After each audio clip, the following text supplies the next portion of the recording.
Ya teman-teman semua. Alhamdulillah. Baik. Alhamdulillah. Jadi di sini teman-teman semua besok ada yang mau ikut aksi nggak nih? Ada ikut aksi kan? Siapa nih ikut aksi? Mudah-mudahan. Didoakan semoga ya, insya Allah semuanya ya. Didoakan semoga yang ikut aksi besok. Wajib Bang, wajib. Iya wajib, benar-benar. Semoga yang ikut aksi besok itu diberikan kesehatan, diberikan kelancaran selama sampai rumah ya semuanya. Amin Kak. Nah, sebelum aksi besok itu tolong dipersiapkan dengan matang ya, panajim perlu dibawa, semuanya dipersiapkan. Jangan lupa protokol kesehatannya juga. Dan lebih penting juga nih masalah apa ya istilahnya pembekalan sebelum mengikuti aksi supaya kita mengerti apa yang kita suarakan kayak gitu teman-teman. Jadi maka dari itu kita buat acara seperti ini. Nah, kita mulai sekitar jam berapa ya? Jam 20 sebentar 5 menit lagi ya. Sekaligus nungguin pembicaranya terlebih dahulu. Kira-kira di sini ada yang pasti udah persiapan ya, udah pada persiapan semua kan tentang apa buat aksi besok. Insyaallah sudah. Sudah ya. Insyaallah udah Kak. Benar-benar diperhatikan ya, dicek-cek lagi, takutnya ada yang ketinggalan, takutnya ada apa gitu ya. Nanti sebentar lagi kita dimulai.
Sebelumnya saya ucapkan selamat datang Bapak Di Azhar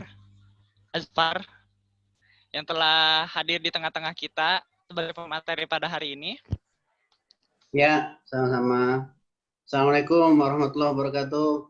Waalaikumsalam warahmatullahi wabarakatuh. Baiklah, kita langsung mulai aja ya acaranya. Bismillahirrahmanirrahim. Assalamualaikum warahmatullahi wabarakatuh. Alhamdulillahirobbilalamin. Wassalatu wassalamu ala asyrofil anbiya'i wal mursalin wa ala alihi washabihi ajmain amma ba'du. Pertama-tama marilah kita panjatkan puji serta syukur kehadirat Ilahi Robbi bahwasanya kita dapat berkumpul nih di acara kajian legislatif tentang UU Cilaka atau Cipta Lapangan Kerja pada hari ini. Dan walaupun terkendala tidak bisa bertemu tatap muka secara langsung ya, kita alhamdulillah dimudahkan dengan adanya Zoom meeting ini.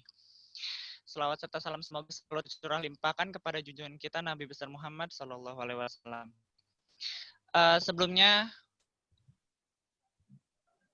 perkenalkan saya selaku MC, saya Faizi dari Badan Legislasi MTM UNJ 2020.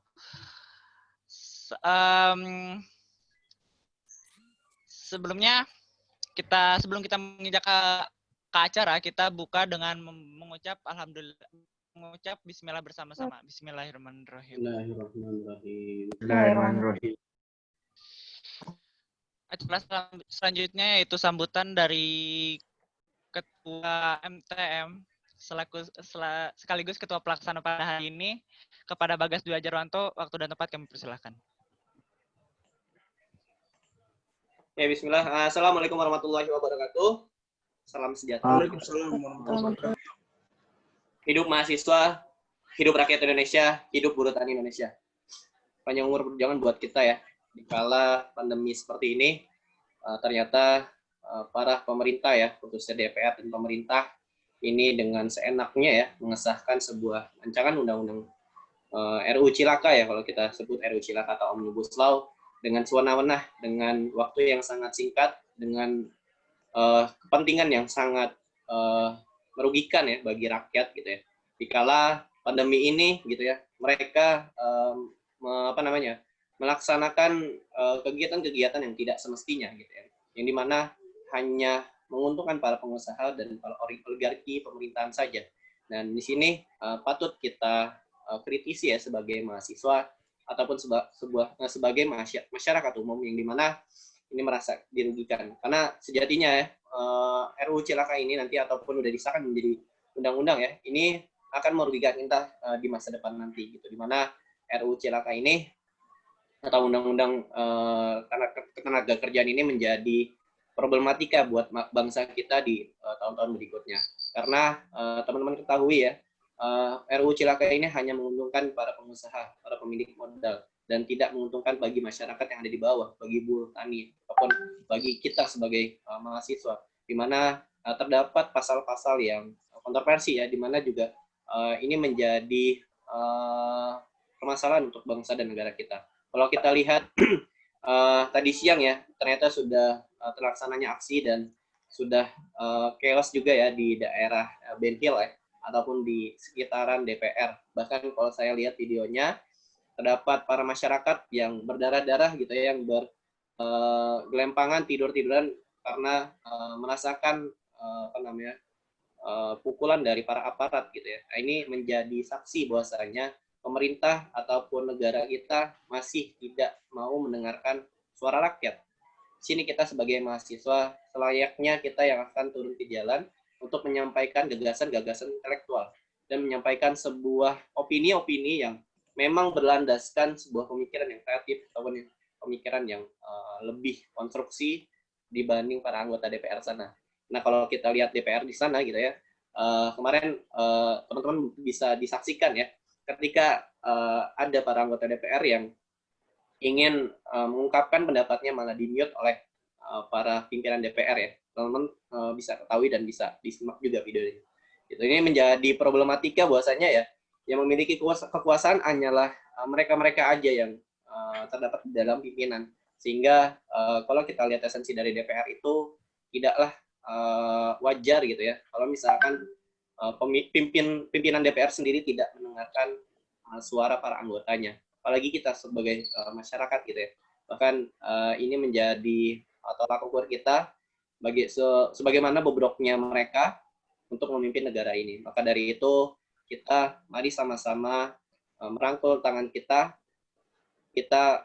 berbeda warna, kita satu, tujuan kita hanya untuk memperbaiki negara ini. Maka dari itu saya berpesan buat teman-teman nanti ketika turun aksi, semoga teman-teman bisa menyadarkan para anggota DPR ya, dan juga saya bermohon pada teman-teman semua kalau bisa tidak merusak fasilitas umum nantinya gitu ya. Karena aksi mahasiswa aksinya damai, aksi intelektual, tidak ada kekerasan di dalamnya dan tidak ada keributan di dalamnya. Semoga aksi besok bisa lancar dan semoga acara ini bisa menambah wawasan teman-teman semua terkait isu yang lagi marak-maraknya, yang kita sadari bahwasanya DPR lagi tidak memiliki otak atau tidak memiliki logika seperti itu.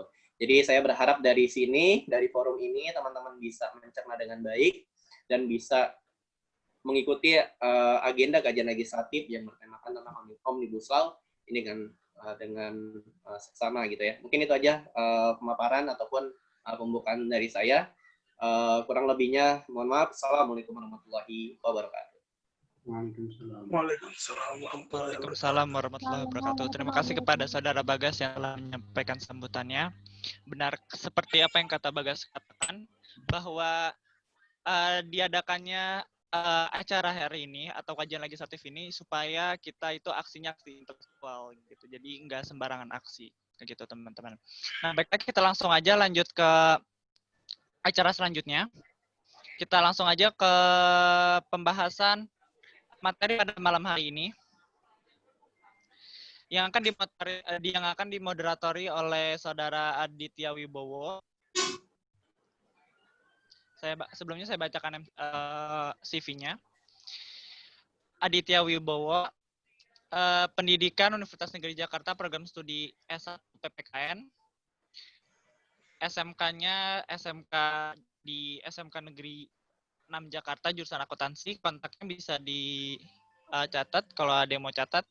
081381360427. Emailnya adityawibowo_14 016164 @mhs.unj.ac.id. Untuk pengalaman organisasinya, pada tahun ini diamanahkan sebagai staf Badan Legislasi MTM UNJ, staf Komisi 2 MTM UNJ, KPU Fakultas untuk tahun kemarin, tahun 2019, KPU Fakultas Ilmu Sosial, sebagai koordinator administrasi dan hukum, KPU Prodi PPKN 2018. Terus jadi ketua DPM PPKN UNJ tahun 2019-2020, terus Kepala Badan Legislasi DPM PPKN pada tahun 2018 sampai 2019. Ya.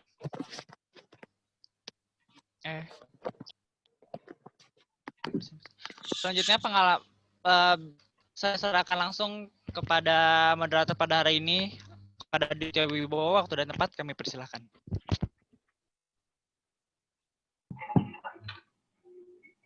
Oke, terima kasih banyak Saudara MC. Oke, baik, langsung saja ya. Bismillahirrahmanirrahim. Assalamualaikum warahmatullahi wabarakatuh. Waalaikumsalam warahmatullahi wabarakatuh. Selamat malam rekan-rekan sekalian. Perkenalkan, nama saya Aditya Wibowo. Saya merupakan staf Badan Legislasi Majelis Tinggi Mahasiswa Universitas Negeri Jakarta di periode sekarang. Oke, yang pada malam ini saya akan memandu jalannya diskusi mengenai topik yang sedang hangat, yang sedang urgent, yang harus kita bahas itu, yaitu mengenai disahkannya Undang-Undang Omnibus Law pada hari Senin kemarin pada tanggal 5 Oktober 2020. Undang-undang ini menuai banyak sekali penolakan dan dari berbagai elemen masyarakat, teman-teman. Mulai dari akademisi, organisasi masyarakat, sampai para buruh di Indonesia. Menurut pakar hukum tata negara UGM, Dr. Zainal Arifin Mukhtar, undang-undang ini dinilai sebagai produk legislasi yang cacat, baik dari segi formil maupun dari segi material. Undang-undang ini dibentuk tanpa melihat partisipasi masyarakat, teman-teman. Jadi minim sekali partisipasi masyarakat dalam undang-undang Omnibus Law ini. Nah, hal inilah yang menjadi kontroversi di masyarakat dan akhirnya mengalami banyak sekali penolakan. Nah, saya tidak ingin berpanjang lebar untuk menjelaskan ini. Untuk lebih jelasnya, langsung saja. Di tengah-tengah kita sudah ada Pak Adi Azfar. Nah, beliau merupakan staf ahli DPR RI serta Direktur Eksekutif Center of Development Studies yang merupakan lembaga pemantau kebijakan publik. Dan beliau sekarang juga merupakan dosen ilmu kebijakan di Sekolah Tinggi Ilmu Kesehatan Indonesia Maju. Beliau menamatkan program magisternya di Program Studi Perencanaan dan Kebijakan Publik Universitas Indonesia pada tahun 2019. Oke, tanpa berlama-lama, langsung saja kepada Pak Adi. Waktu dan tempat saya persilahkan, Pak. Waktu 60 menit. Baik. Nanti tolong diingatkan kalau seandainya sudah lewat waktunya ya. Oke, siap Pak. Sampai pukul 9.00. Bismillahirrahmanirrahim. Assalamualaikum warahmatullahi wabarakatuh. Waalaikumsalam. Waalaikumsalam warahmatullahi wabarakatuh. Waalaikumsalam warahmatullahi wabarakatuh. Waalaikumsalam warahmatullahi wabarakatuh. Hidup mahasiswa. Hidup mahasiswa. Hidup mahasiswa. Bapak. Hidup mahasiswa Indonesia. Hidup mahasiswa. Hidup Saya mahasiswa. ini bangga dengan mahasiswa karena di tengah persoalan-persoalan bangsa ini sudah cukup terlihat sosok yang dirindukan oleh bangsa, oleh rakyat sudah mulai masuk ke arena perjuangan yang mungkin dalam 1-2 hari ini masih yang terlihat itu adalah buruh ya, tapi mudah-mudahan kedepannya kita ingin melihat perjuangan mahasiswa yang punya idealisme yang kuat. Ya. Mahasiswa itu kan dia tidak punya kepentingan apapun selain untuk menyuarakan hati nurani rakyat, dan mudah-mudahan ini satu perjuangan untuk membela, mempertahankan bangsa dan negara kita. Yang kedua, sebelum saya mulai pemaparan terkait dengan RUU Omnibus Law Cipta Kerja, yang dulu nama Cipta Lapangan Kerja, karena diplesetin oleh banyak pihak jadi Cilaka, lalu dirubah jadi Cipta Kerja. Saya belum sempat buat PPT-nya karena ini 2-3 hari belakangan ini memang sangat padat sekali, baru sampai di rumah juga. Besok pagi sekali sudah harus berangkat ke Jogja. Dan sebelumnya ini ketika mengikuti pembahasan RUU Cipta Kerja, itu pembahasan RUU Cipta Kerja itu disiarkan live di TV Parlemen DPR. Jadi sebenarnya siapapun bisa mengikuti dan mencermati perkembangannya. Nah, jadi tadi sedikit saya kirim, mungkin kalau memang bisa dipaparkan, ditampilkan juga boleh, terkait dengan poin-poin apa yang sangat krusial terkait RUU Cipta Kerja ini. Nah, kalau kita lihat ya, sekarang ini isu yang berkembang di publik ya, di media sosial dan termasuk juga media mainstream, di televisi dan sebagainya, itu adalah isu yang sangat terkait dengan persoalan buruh, ya, UMP, kemudian pesangon, kemudian hari kerja dan seterusnya. Dan saya melihat ada beberapa isu di dalam RUU Cipta Kerja ini belum tertampung, belum terlihat, dan itu sebenarnya lebih signifikan, lebih berbahaya sekali buat bangsa dan negara kita. Ya. Yang pertama isu kedaulatan negara, yang kedua persoalan ketatanegaraan, yang ketiga adalah masalah penegakan hukum, dan itu menjadi masalah yang sangat krusial di RUU Cipta Kerja ini. Saya ingin sedikit menceritakan bagaimana flashback sedikit ya terkait dengan RUU Cipta Kerja ini sebelum saya bahas 3 poin yang tadi. Jadi RUU Cipta Kerja ini muncul ya nama ini setelah Presiden Jokowi ketika dilantik itu menceritakan tentang rencana untuk mengusulkan RUU Cipta Kerja ya, yang dulu namanya Cipta Lapangan Kerja, dan itu diucapkan pada 2019 ya. Dan kemudian nggak lama berselang itu naskah akademik dan draft RUU-nya itu sudah bisa masuk ke DPR. Jadi coba dibayangkan naskah akademik yang ribuan lembar dan kemudian draft RUU 1.200 pasal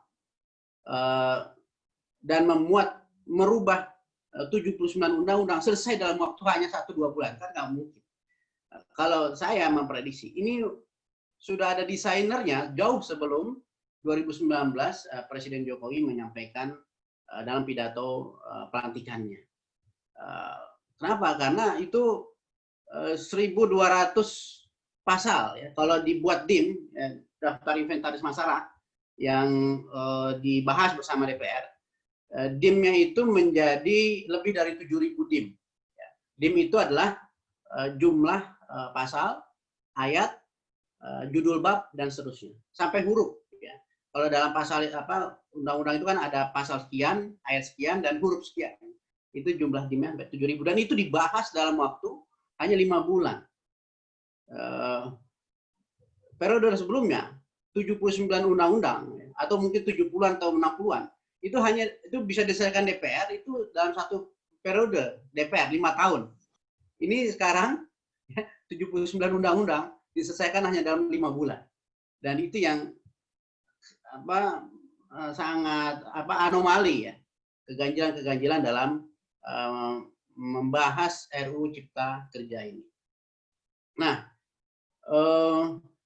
sampai di sini kemudian banyak persoalan-persoalan yang sebenarnya melanggar dari tata tertib pembuatan dan pembahasan RUU. Terakhir ya, ini saya mau tanya dulu ke publik atau ke mahasiswa. Ada nggak yang sudah dapat RUU Cipta Kerja yang asli, naskah yang sudah disahkan itu? Ya, hari Senin itu kan disahkan. Apakah ada yang sudah dapat? Yang bertebaran di media sosial atau mungkin di banyak sekali dikirim di share dan seterusnya, itu bukan naskah yang diputuskan di panja, dibalik dan diputuskan di paripurna. Seharusnya dalam rapat paripurna pengesahan sebuah RUU itu naskahnya sudah selesai, sudah di-print dan dibaca oleh seluruh anggota. Ini sampai sekarang sudah 3 hari ya, itu belum ada. Seperti apa bentuknya? Itu makhluk seperti apa gitu kan? Nah ini yang menjadi persoalan. Sehingga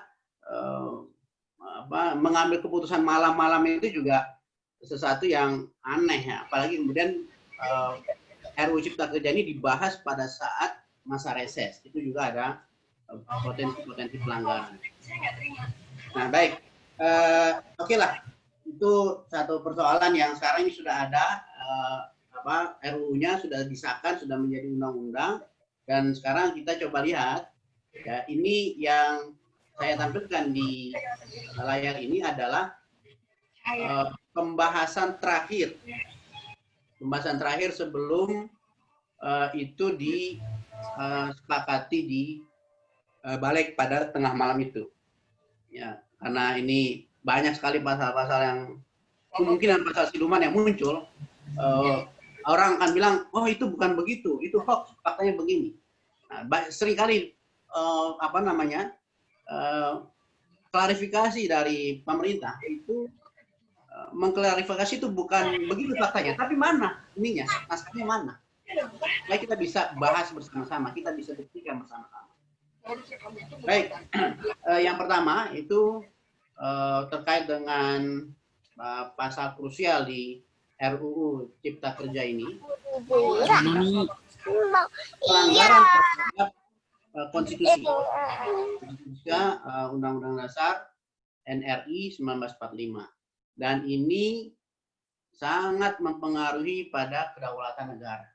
Yang itu isu yang sangat penting adalah kedaulatan negara bisa jadi tergadai oleh pasal-pasal yang ada dalam bab 10 ini. Jadi di RUU Cipta Kerja ini ada 11 klaster ya, atau 11 bab.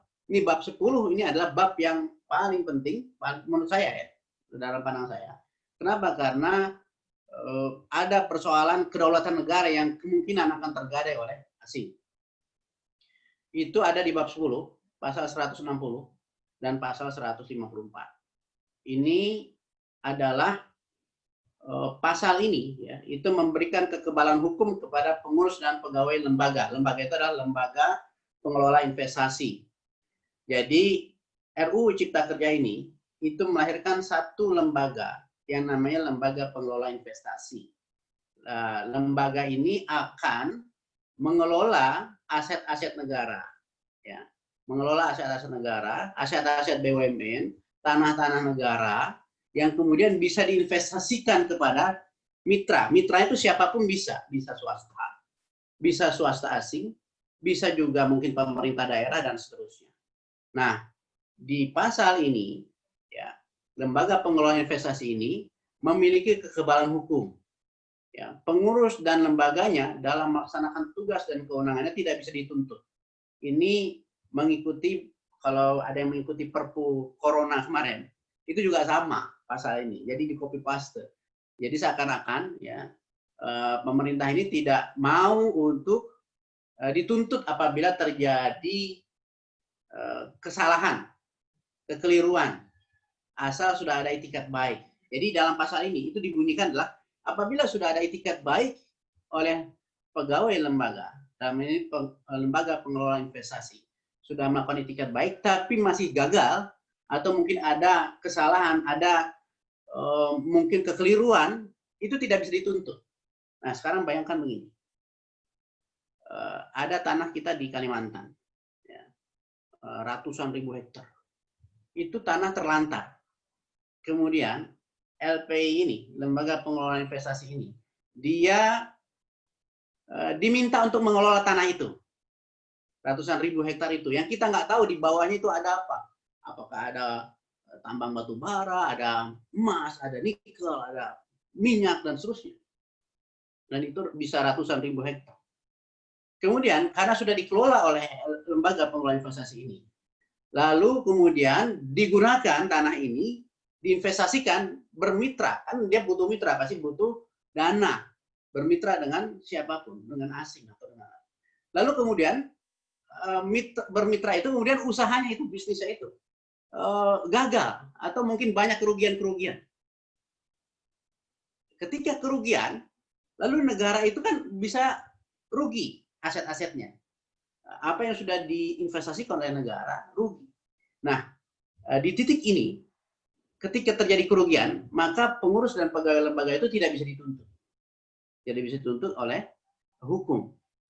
Ini berpotensi melanggar Undang-Undang Dasar Negara Republik Indonesia, pasal 27 dan pasal 27 ayat 1, bahwa semua warga negara bersamaan kedudukan di dalam hukum dan pemerintahan dan wajib menjunjung tinggi hukum dan pemerintahan dengan tidak ada kecualinya. Di pasal 28 juga ada di Undang-Undang Dasar 45 itu terkait dengan persamaan di hadapan hukum, equality before the law. Kita langsung ke poin kedua. Tolong turun. Di poin kedua hampir sama, ya. Ini masih terkait dengan lembaga pengelola investasi ini. Jadi di pasal 151-nya itu disebutkan bahwa aset negara, ya, yang dikelola oleh lembaga pengelola investasi ini tidak disebut sebagai aset negara, tapi disebut sebagai aset lembaga investasi itu. Nah, ketika ada kerugian negara, tidak disebut sebagai kerugian negara, tapi sebagai kerugian lembaga. Nah, ini persoalan. Kenapa? Ketika dia mengelola tanah-tanah negara, ya, itu sudah tidak lagi disebut sebagai aset negara, tapi sebagai aset lembaga investasi itu. Walaupun ya, lembaga investasi itu dimiliki oleh negara. Tapi ada satu persoalan juga di sini. Kenapa? Karena lembaga investasi itu adalah lembaga yang disebut dalam Undang-Undang Cipta Kerja ini lembaga sui generis. Lembaga sui generis itu adalah lembaga yang sui itu tidak, generis itu tidak umum. Dan ini seperti lembaga-lembaga sui generis itu adalah lembaga seperti BI, OJK, BPJS, dan seterusnya. Nah, saya melihat kenapa pemerintah mengajukan, ya, menggagas ide lembaga pengelola investasi ini, sebenarnya itu satu ide yang cukup baik, ya, kalau menurut saya. Idenya cukup baik, baguslah. Kenapa? Karena ingin mengadopsi dari negara-negara lain yang juga memiliki badan pengelola investasi yang sukses. Ya, di Emirat Arab itu ada namanya lembaga pengelola investasi juga. Itu namanya Abu Dhabi Investment Authority. Di Singapura itu ada, kalau memang ada yang tahu, ya, pernah dengar, itu ada namanya Temasek. Temasek itu luar biasa. Abu Dhabi Investment Authority juga luar biasa. Dia bisa mengelola aset-aset negara dan aset-aset bahkan negara lain itu di atas 18.000 triliun. Itu 9 kalinya APBN kita, 9 kalinya keuangan kita. Nah, akan tetapi baik Temasek itu di Malaysia juga ada namanya Khazanah. Temasek, Khazanah, Abu Dhabi Investment Authority itu bentuknya BUMN. Badan usaha milik negara, jelas ada nama negara di sana. Tapi LPI ini nggak ada nama negaranya. Kemudian aset yang dikelola juga disebut sebagai aset lembaga. Kalau BUMN, aset yang dikelola BUMN itu disebut sebagai kekayaan negara yang dipisahkan. Itu ada di Undang-Undang BUMN. Nah, karena itu ini persoalannya adalah ketika lembaga ini mengelola aset negara, lalu kemudian disebut sebagai aset lembaga, lalu kemudian rugi, bahkan bukan kerugian negara, tapi kerugian lembaga. Ini yang menjadi persoalan. Kenapa? Karena kalau menjadi kerugian lembaga, negara kehilangan hak-hak pengelolaannya. Padahal itu tanah kita, punya kita, negara kita. Sehingga rugi kemudian bisa tergadai oleh asing. Karena proses aksi korporasinya, proses investasinya, proses bisnis itu tidak mungkin ada kendala-kendala. Itu ya terkait dengan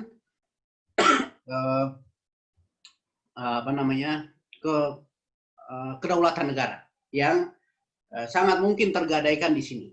Ini kalau menurut saya memang isu ini agak elitis ya, jadi nggak akan terasa oleh kita di saat 1-2 tahun ini. Kenapa? Karena namanya undang-undang itu pasti dia rasanya itu akan tiba-tiba kita kaget mungkin 10 atau 20 tahun yang akan datang. Mungkin bisa lanjut ke slide berikutnya. Saya sambil minum ya. Atau mungkin kalau ada yang mau kita diskusikan, bisa juga sih nanti. Atau gimana, tergantung moderator.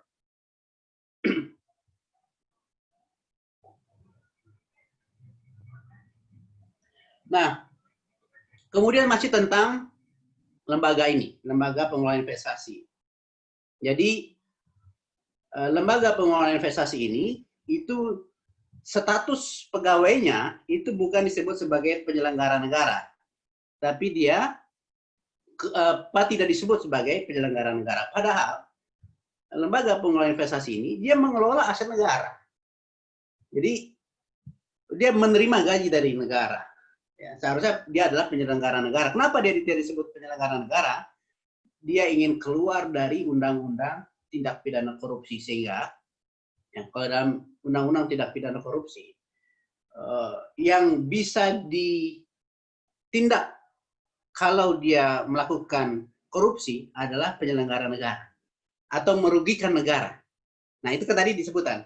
Kalau dia tidak merugikan negara, kenapa? Karena kerugian lembaga ini adalah kerugian lembaga, bukan kerugian negara. Padahal yang dikelola aset negara. Sehingga ini lembaga ini tidak bisa ditindak oleh undang-undang tindak pidana korupsi. Nggak bisa disebut korupsi walaupun dia sudah melakukan satu kesalahan fatal sehingga negara rugi. Jadi kerugian negara ada di situ. Dan dia tidak bisa ditindak oleh undang-undang tindak pidana korupsi. Kenapa? Karena hilangnya status dia sebagai penyelenggara negara. Dan hilangnya klausul atau pasal yang menyebutkan bahwa dia mengelola kekayaan negara. Nah, selanjutnya kita langsung ke poin berikutnya, coba deh. Ini yang sama. Imunitas lembaga pengelola investasi sama dengan yang di atas. Dan ini mereduksi undang-undang BUMN. Jadi apa yang dilakukan oleh lembaga pengelola investasi ini, dia keluar dari ketentuan undang-undang BUMN dan undang-undang keuangan negara. Kenapa? Karena di pasal 155 itu disebutkan bahwa undang-undang yang terkait dengan BUMN dan terkait dengan keuangan negara tidak berlaku bagi lembaga pengelola investasi.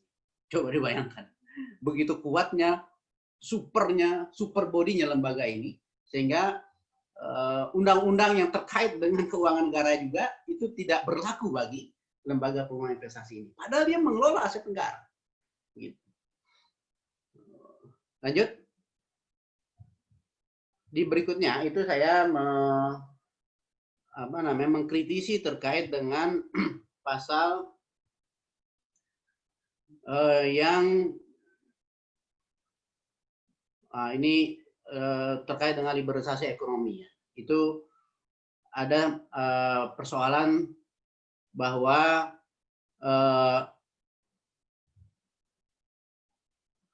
dalam penanaman modal, ya, undang-undang penanaman modal itu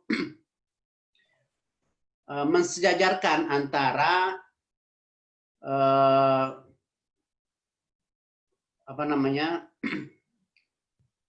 UMKM, industri yang mengelola bahan-bahan strategis, ya, dan kemudian juga industri yang menyerap tenaga kerja, itu disejajarkan dengan pariwisata yang terkait dengan industri-industri hiburan. Nah, jadi dalam undang-undang ini ya itu menambahkan klausul tentang usaha atau industri yang diberikan fasilitas oleh negara dalam hal penanaman modal, dalam hal investasi. Ya, sebelumnya yang diberikan fasilitas fiskal, fasilitas pajak, kemudahan-kemudahan itu hanyalah industri yang terkait dengan industri kecil menengah. Itu diberikan kemudahan. Kemudian industri yang sangat strategis ya, industri persenjataan dan seterusnya. Kemudian industri-industri yang ada di tempat terpencil ya. Kenapa? Karena kita perlu membangun Indonesia di tempat-tempat terpencil sehingga industri yang ada di tempat terpencil itu diberikan kemudahan. Mungkin pajaknya dikurangin atau mungkin diberikan kemudahan untuk menggunakan tenaga kerja atau mungkin dibangunkan jalan menuju infrastruktur yang menuju ke industri itu dan seterusnya. Tapi di sini ada industri yang disamakan, yaitu adalah industri diskotik, klub malam, dan panti pijat. Itu juga diberikan fasilitas oleh pemerintah. Sekarang saya ingin bertanya kepada ini mahasiswa, kalau seandainya UMKM itu diberikan fasilitas pajak, kemudahan-kemudahan itu oke. Industri yang ada di tempat terpencil diberikan kemudahan itu oke. Tapi kalau industri diskotik, klub malam, panti pijat, diberikan juga kemudahan-kemudahan. Ini kan agak lucu jadinya. Dan itu diatur oleh Undang-Undang Cipta Kerja. Bahwa industri pariwisata yang di dalam ada diskotik, di dalam ada panti pijat dan seterusnya, karaoke dan seterusnya, itu diberikan fasilitas, kemudahan, dibebaskan pajaknya, dibebaskan fiskal dan seterusnya. Nah, kemudian selanjutnya adalah terkait dengan hampir sama di turun lagi. Masih di bidang penanaman modal itu adalah dihilangkannya ini nanti yang pendidikan dan kesehatan, dihilangkannya klausul terkait bidang usaha yang dicadangkan untuk UMKM, artinya dikhususkan untuk UMKM. Jadi di undang-undang yang lama, undang-undang penanaman modal itu ada 3 kategori usaha yang bidang usaha ya. Yang pertama adalah kategori bidang usaha yang tertutup, yang kedua kategori bidang usaha yang terbuka, yang ketiga adalah kategori bidang usaha yang terbuka dengan persyaratan. Nah, kategori bidang usaha yang tertutup ini adalah bidang usaha seperti ganja ya, kemudian minuman keras, itu nggak boleh ada yang menanamkan modal sana. Nggak boleh ada industri yang kekayaan alam khusus ya, kayak misalnya batu koral, ikan-ikan tertentu di lautan, itu tidak boleh ada yang menanamkan modal di sana. Tidak boleh ada investasi investor di sana. Itu yang tertutup. Kemudian industri yang terbuka itu yang siapa saja boleh ya, selain dari yang tertutup tadi. Kemudian yang berikutnya industri yang ada kategori industri yang terbuka dengan persyaratan. Tidak dibolehkan siapapun menanamkan modal di sana, tapi ada persyaratannya. Apa persyaratannya? Persyaratannya adalah dia ada di lokasi yang strategis. Persyaratannya apa? Dia melindungi khusus untuk UMKM. Nah sekarang di Undang-Undang Cipta Kerja ini, bidang usaha itu dikategorikan tinggal 2. Jadi hanya yang tertutup dan hanya yang terbuka. Tidak ada lagi bidang usaha yang terbuka dalam persyaratan. Ini ya, ketika dihapus, berarti semua bidang usaha itu boleh terbuka, boleh siapapun masuk di sana, termasuk usaha-usaha yang sekarang ini adalah usaha milik UMKM. Usaha milik UMKM apa? Misalnya budidaya ikan-ikan kecil, kemudian pengrajin kayu-kayu kecil, ya. Kemudian ya usaha-usaha yang keripik-keripik begitu. Nah, ketika itu dibuka untuk siapapun boleh menanamkan modal, maka pemilik modal besar itu akan mendapatkan keuntungan di sini, akan mematikan usaha-usaha UMKM. Kenapa? Mereka punya modal yang besar. Kalau punya modal yang besar, mereka bisa memproduksi dengan biaya yang lebih murah sehingga harganya pasti lebih murah. Mati UMKM yang selama ini ada. Kenapa? Karena dihapuskan kategori bidang usaha yang terbuka dengan syarat. Jadi sebenarnya dia terbuka, tapi harus ada persyaratannya. Apa persyaratannya? Hanya untuk UMKM. Nah itu di Undang-Undang Penanaman Modal pasal 12 ayat 1 dan pasal 12 ayat 4. Nah, kemudian ada satu persoalan lagi. Ya.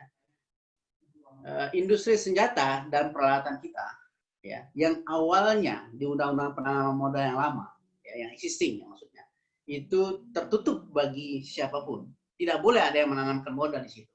Nah, di Undang-Undang Cipta Kerja ini dibuka. Tidak disebutkan.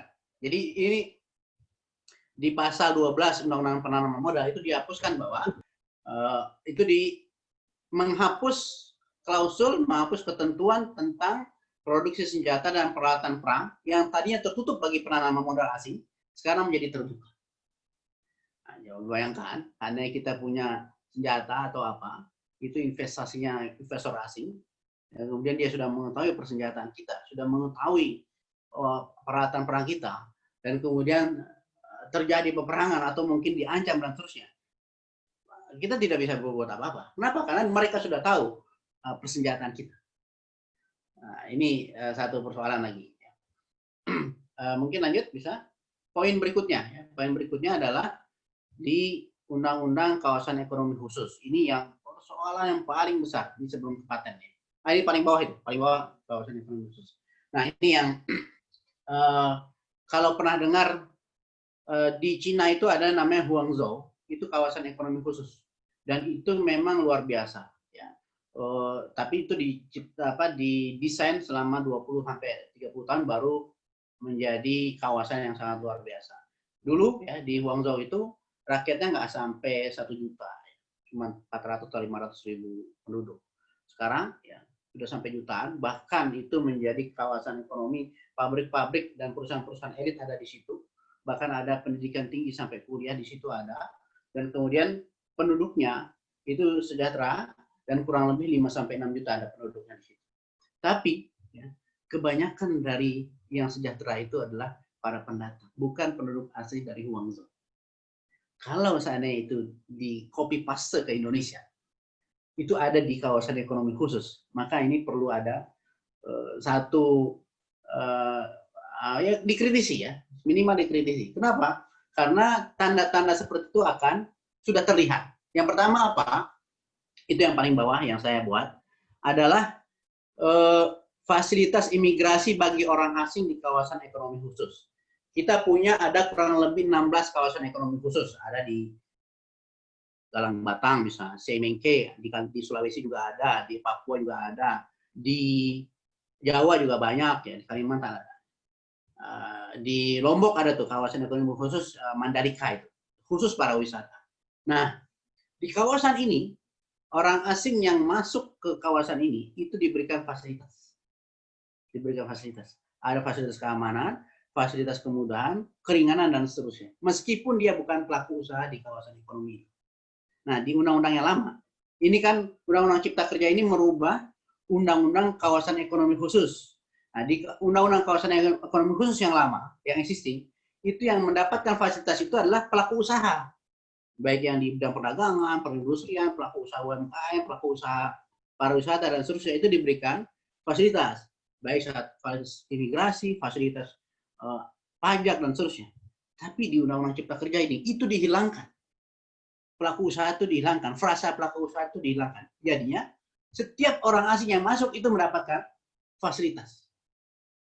Ini akan berbondong-bondong. Coba mungkin kalau ada yang pernah baca atau mungkin mendengar berita-berita terkait dengan maraknya orang-orang asing masuk ke negeri kita yang melalui Galang Bantang itu ada seratusan warga asing ya yang belum tentu dia punya keahlian terkait dengan industri dan seterusnya, dia masuk ke situ. Dan itu disinyalir ya, ada beberapa pengamat yang mengatakan mereka bukan berstatus memiliki visa pekerja, tapi statusnya turis. Nah ini jadi persoalan ketika masuk lewat kawasan ekonomi khusus ini, kemudian Ya kalau saya bilangnya ya mungkin bisa jadi itu seperti negara dalam negara. Nah, persoalan lagi adalah impor barang. Impor barang ke kawasan ekonomi khusus ini itu sebelumnya itu tidak boleh impor barang konsumsi. Jadi yang diimpor itu harus barang yang akan diolah di pabrik-pabrik di kawasan ekonomi khusus itu. Sementara barang konsumsi itu harus diambil dari UMKM yang ada di sekitarnya. Ya kan kalau ada pekerja di kawasan ekonomi khusus itu pasti dia butuh makan, dia butuh cabai, dia butuh sembako, dia butuh baju dan seterusnya. Untuk menggerakkan roda perekonomian, dia harus ngambil dari UMKM yang ada di sekitar kawasan ekonomi khusus itu. Dia tidak boleh ngambil dari luar juga, tidak boleh impor juga. Nah, di Undang-Undang Cipta Kerja ini, itu dibuka. Impor barang untuk konsumsi dibuka. Jadi kalau misalnya orang asing udah masuk ke kawasan ekonomi khusus, nah dia kan kalau butuh baju, dia bisa ambil dari UMKM di sekitarnya. Tapi ini karena dibuka impor barang konsumsi, dia boleh aja ngambil dari luar negeri, dari negara asalnya. Mungkin karena dia sukanya makanan kesukaan negara asalnya, dia ambilnya makanan dari situ. Nah, ini akan mematikan usaha UMKM yang ada di sekitar kawasan ekonomi khusus. Kenapa? Karena dibuka impor barang untuk konsumsi, bukan barang yang untuk produksi. Kemudian ya, yang terakhir adalah undang-undang paten ya. Jadi tadi tentang investasi, undang-undang penanaman modal, undang-undang kawasan ekonomi khusus, terakhir adalah undang-undang paten. Ya, undang-undang paten ini itu juga menghapus ketentuan pasal 20. Apa isi pasal 20 itu? Pasal 20 itu isinya adalah pemegang paten wajib membuat produk dan menggunakan prosesnya di Indonesia, termasuk melakukan alih teknologi, transfer teknologi. Itu ada di Undang-Undang Paten nomor 13 tahun 2016. Di Undang-Undang Cipta Kerja ini. Ya, ini terakhir sih saya lihat sudah dirubah ya. Tapi rubahnya itu agak absurd jadinya. Di draft awalnya itu dihapus. Tapi kemudian diubah, tapi ubahnya itu jadi paten dilaksanakan di Indonesia. Jadi nggak begitu jelas. Nah, apa dampaknya ketika pasal ini diubah? Jadi para pemegang paten itu tidak punya kewajiban untuk membuat produksi di Indonesia. Dan dia tidak punya kewajiban untuk mengalihkan transfer teknologi ke rakyat Indonesia. Dia cukup mungkin memproduksi di luar negeri. Ya. Kemudian dia bawa barangnya ke sini, dia jual di Indonesia. Jadi Indonesia cuma jadi target pasar. Hanya menjadi pasar, dia tidak mempekerjakan rakyat. Jadi di mana? Sebenarnya kalau Undang-Undang Cipta Kerja ini untuk menciptakan lapangan kerja, di mana jadinya? Di mana mau diciptakannya? Kenapa? Ini pemegang paten aja tidak wajib membuat produksi di Indonesia. Berarti kan tidak tercipta lapangan kerja di situ. Nah, ketika pasal ini dihapus, berarti pabrik-pabrik yang selama ini memproduksi paten-paten yang dipegang oleh pemegang paten ini, ya, dia jadi bisa berhenti produksi. Kenapa? Karena tidak ada lagi kewajiban untuk memproduksi di situ. Dan tidak ada lagi kewajiban untuk mengalihkan teknologinya, kehebatan, kecanggihan teknologinya, atau mungkin desain-desainnya kepada rakyat Indonesia. Nah, ini poin-poin yang menurut saya yang tadi ya berpengaruh terhadap kedaulatan, ya. Kemudian berpengaruh terhadap penegakan hukum karena tadi lembaga pengelola investasi tidak dapat digugat, ya. Dan yang ketiga itu merusak ketatanegaraan. Itu ada satu lagi klausul terkait dengan lembaga pengelola investasi.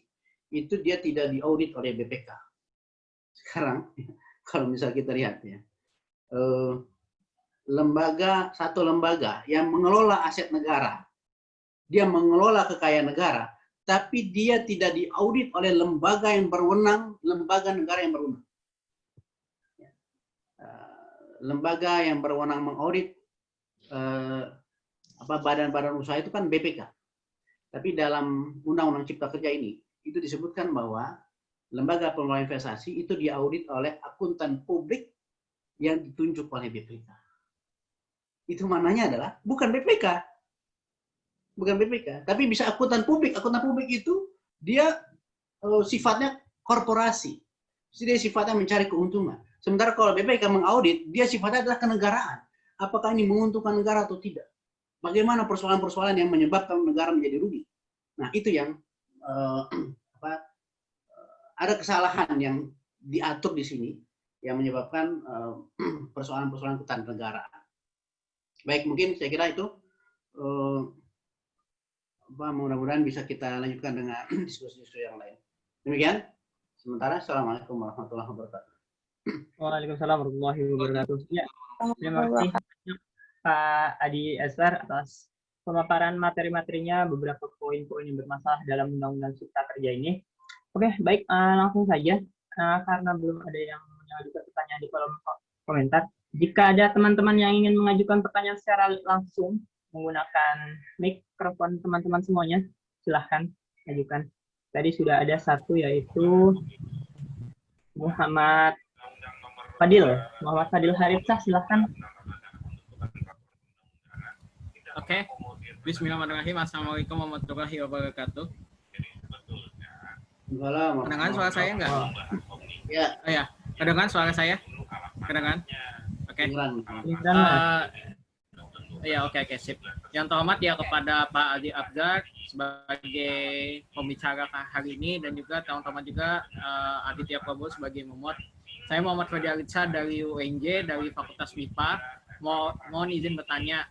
Tadi kan pertama tuh gini, tadi kan yang membahas kan tentang dimudahkannya masuk asing itu tanpa ada sekat apapun, gitu kan. Saya juga sempat baca juga kan beberapa artikel bahwa ini memudahkan asing untuk masuk dan mencari suaka. Nah, yang saya tanyakan, kenapa hanya asing doang yang dibahas di situ?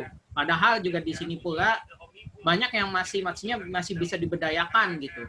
Saya pikir kan gitu, Omnibus Law ini kan yang akhirnya kan membuat ini bisa memberdayakan masyarakat terpencil, mungkin juga apalagi di masa pandemi ini, mungkin bisa, kalau saya usul sih gitu, misalkan untuk kasih pelatihan usaha lah gitu kepada rakyat kepada rakyat terpencil, karena kan ini juga berdampak ekonomi juga, belum dapat pekerjaan dan sebagainya. Nah, itu yang jadi pertama persoalannya. Nah, yang kedua, yang masalah tentang ini juga nih, yang masalah tentang tadi impor gitu. Saya ini tertarik juga masalah impor. Tadi katanya kan impornya itu hanya sekedar produksi doang atau hanya sekedar apa yang maksudnya nggak boleh yang konsumsi lah gitu. Nah, yang saya tanyakan, kenapa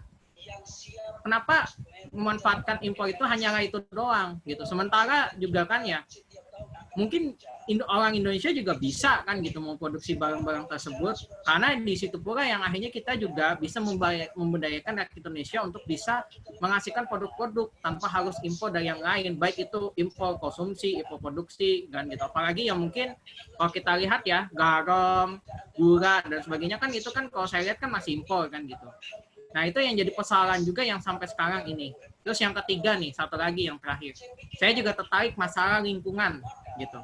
Ini lingkungan juga masih persoalan gitu. Apalagi mungkin kalau kita lihat ya, sudah mengalami krisis lahan, bahkan juga kalau kita dekat di pesisir juga udah semakin calu marut gitu. Yang saya tanyakan, apakah ini lingkungan, berkaitan dengan lingkungan ini, ya, saya lihat bisa bisa diperbaiki gitu dengan hal itu. Kalau saya lihat juga dengan di sisi AMDAL, di sisi ini saya juga sempat, karena saya juga MIPA, saya juga sempat mengambil mata kuliah AMDAL juga. Di situ pula kan harus jelas sesuai dengan IMB-nya, sesuai dengan apa HGU-nya, sesuai dengan dan sebagainya. Itu kan mengenceng dari Undang-Undang nomor 9 tahun 99 kalau nggak salah, atau nomor 24 tahun 99. Saya ingatnya itu, karena kan ini berkaitan dengan perizinan mereka juga, diukur dengan sosialnya, dengan adatnya. Itu kan mereka kan sangat berpengaruh kan gitu dengan adatnya. Mungkin itu sih kalau dari saya. Mohon maaf kalau saya tahu panjang, kalau ada yang kurang jelas, mohon maaf. Wassalamualaikum warahmatullahi wabarakatuh. Mohon maaf sebelumnya.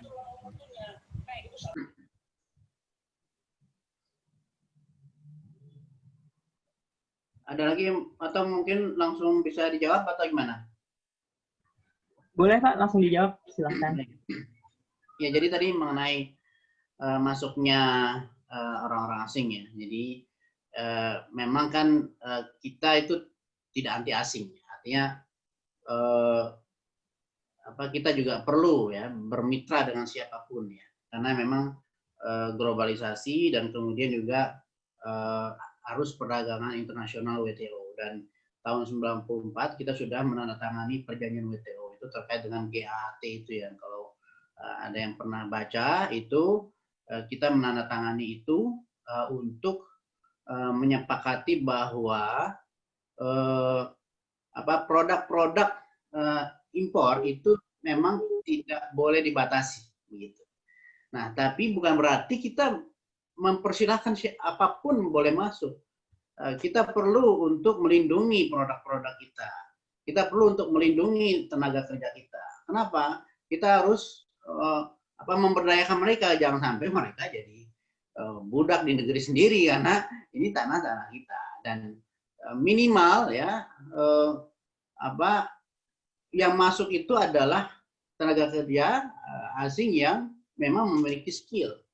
Nah, di Undang-Undang Cipta Kerja yang merubah Undang-Undang Kawasan Ekonomi Khusus ini, itu disebutkan ya siapapun bisa masuk meskipun dia bukan pelaku usaha. Artinya, ya, tidak perlu dia punya usaha di kawasan ekonomi khusus, tapi dia bisa masuk lewat jalur kawasan ekonomi khusus itu. Itu kan bisa ada pelabuhan di situ, lewat laut dan seterusnya masuk ke kawasan ekonomi khusus itu. Dan itu sudah terjadi. Ya, nah ini yang oke lah kalau memang tahun-tahun 70-an, tahun 80-an gitu, di saat kita belum punya tenaga kerja yang terampil, di saat insinyur masih sedikit, tapi sekarang ini dengan lahirnya kampus-kampus yang sudah melahirkan sarjana teknik, melahirkan banyak sarjana-sarjana yang terampil, dan harusnya diberikan kesempatan. Dan itu harusnya, apalagi kita ya dalam waktu dekat ini akan mengalami bonus demografi, itu harusnya itu dimanfaatkan untuk benar-benar mempekerjakan tenaga kerja kita yang terampil, yang memang ada di saat-saat produktif. Nah, masuknya asing ini ya, itu memang jadi satu poin penting ya di undang-undang ini. Saya melihat sih banyak yang bagus juga. Banyak dia mungkin yang melindungi UMKM juga ada, karena ada satu bab khusus terkait dengan UMKM. Tapi ini yang dikritisi kan adalah persoalan-persoalan yang berpotensi mengganggu kedaulatan negara, itu yang tadi saya tekankan.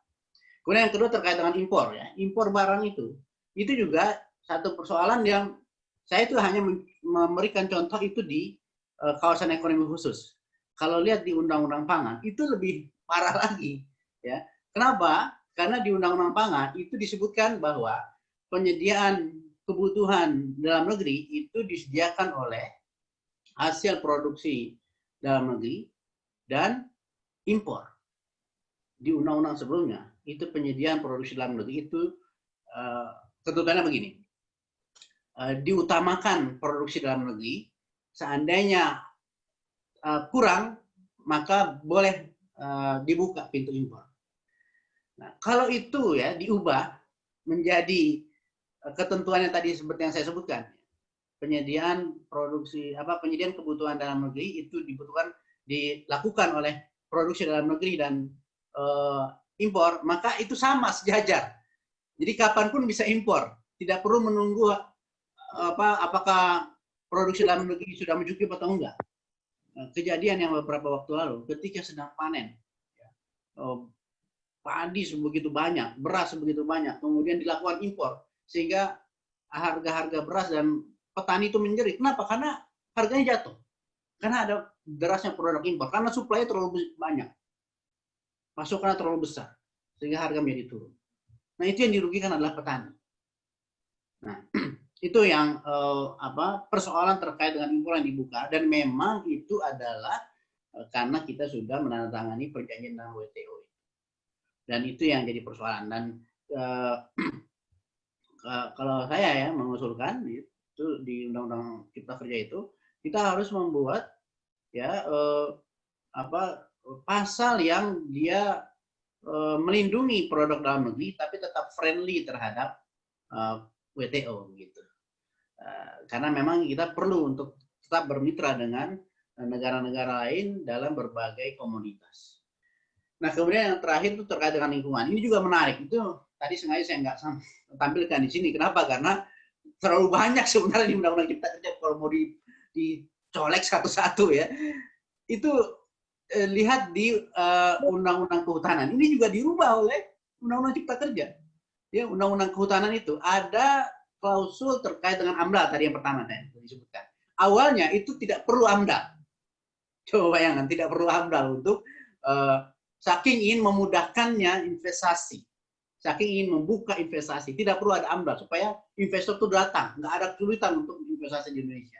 Tapi akhirnya dengan perjuangan beberapa, ya insya Allah banyaklah wakil rakyat yang sangat akomodatif dan memperjuangkan hak rakyat masih ada, dan itu akhirnya masuk ketentuan AMDAL harus wajib bagi investasi dan penanaman modal. Tapi yang hilang adalah yang hilang di pasal tentang kehutanan adalah kewajiban untuk menyisihkan area hutan 30%. Itu tidak ada di Undang-Undang Cipta Kerja, dihapus. Jadi Undang-Undang Kehutanan yang mewajibkan area 30% tidak boleh diterabas ya, area hutan itu dihapus oleh Undang-Undang Cipta Kerja. Jadi di Kalimantan misalnya, yang itu menjadi paru-paru dunia, ya, bukan hanya paru-paru Asia, bukan hanya paru-paru Indonesia, tapi paru-paru dunia, itu boleh diterabas sampai 100% hutannya. Kenapa? Karena ketentuan 30% itu sudah tidak ada lagi. Sulawesi juga begitu, Papua juga begitu. Kalau tidak ada hutan lagi di negeri kita, itu hancur-hancuran lingkungan kita. Di Jawa itu memang sudah di Jawa ya, sudah di bawah 30%. Di Jawa sudah di bawah 30%. Sudah, saya belum lihat lagi datanya. Ya, konon kemarin itu sudah beberapa tahun lalu sudah 20-an persen kawasan hutannya. Dan ketika Undang-Undang Cipta Kerja ini menghapus ketentuan itu, ya, dengan demikian investor bisa masuk sebebas-bebasnya untuk menguasai areal hutan ya, untuk ya bisa pertambangan migas, bisa panas bumi, bisa properti dan seterusnya, karena nggak ada lagi ketentuan harus melindungi 30% hutan kita. Nah, jadi sekali lagi kalau menurut saya, karena ini naskah akhir dari Undang-Undang Cipta Kerja ini juga belum bisa dapatkan, ya itu nanti perlu kita baca nanti di Undang-Undang Kehutanan, ya. Benar nggak itu hilang? Coba ada nggak klausul 30% itu? Kalau memang mau desak, mana naskahnya, mana undang-undang yang sudah disahkan itu? Itu mungkin. Oke, terima kasih banyak Pak Adi atas jawabannya dari pertanyaan Saudara Muhammad Fadil. Oke, saya ingin membacakan pertanyaan yang masuk ke dalam kolom komentar nih Pak. Ya. Jadi ada beberapa pertanyaan, saya akan milih salah satunya, yaitu ada beberapa kontroversial di media sosial di berita kita bahwa dalam Undang-Undang Cipta Kerja ini poin di uang pesangon itu katanya dihapuskan gitu Pak, banyak berita seperti itu. Nah, tapi ada klarifikasi dari salah satu fraksi berinisial HS yang mendukung pada talkshow tadi pagi, mengatakan bahwa uang pesangon itu tetap ada. Nah, sebenarnya seperti apa penjelasannya Pak yang sebenarnya dalam Undang-Undang Cipta Kerja ini Pak? Ya, jadi ini Undang-Undang Cipta Kerja ini mengubah pasal-pasal yang terkait dengan Undang-Undang Ketenagakerjaan. Yang benar adalah awalnya di Undang-Undang Ketenagakerjaan pesangon itu diberikan sebanyak 32 kali gaji. Nah, di Undang-Undang Cipta Kerja ini diubah. Tetap ada pesangon, tapi dikurangi menjadi 25 kali. Nah, awalnya 32 kali itu dibebankan kepada perusahaan. Nah, di Undang-Undang Cipta Kerja ini dikurangi dari 25, dan itu bukan beban perusahaan semua. Tapi 19 itu dibayarkan oleh perusahaan, 6 itu dibayarkan oleh pemerintah lewat program JKP, Jaminan Kehilangan Pekerjaan. Nah, program JKP ini apa? Itu adalah program seperti BPJS lah begitu. Jadi nanti pekerja itu diwajibkan untuk mengikuti program ini, ya, yang mungkin ada iurannya, Ya, kemudian nanti setelah dia di PHK dia bisa ambil. Nah, persoalannya sekarang ini BPJS saja udah kalang kabut dia untuk mengelola pasien-pasien yang sakit dan sudah banyak sekali utangnya dan sudah kredit sekali keuangannya. Nah, kalau seandainya itu digulirkan program DKP itu jadi permasalahan lagi. Dikhawatirkan nanti malah jadi 19. Nah, yang saya lihat juga di sini sebenarnya ya awalnya itu tetap 32 pembahasan terakhir ya. Kalau lihat di TV Parlemen itu sebenarnya pembahasan terakhir itu tetap 32. Kemudian di akhir-akhir itu dikurangi menjadi 25. Tapi yang benar pesangon tidak dihilangkan, tetap ada.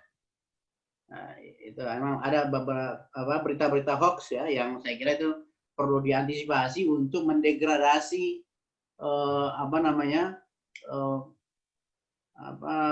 aktivis yang sekarang ini sedang memperjuangkan fakta-fakta yang ada.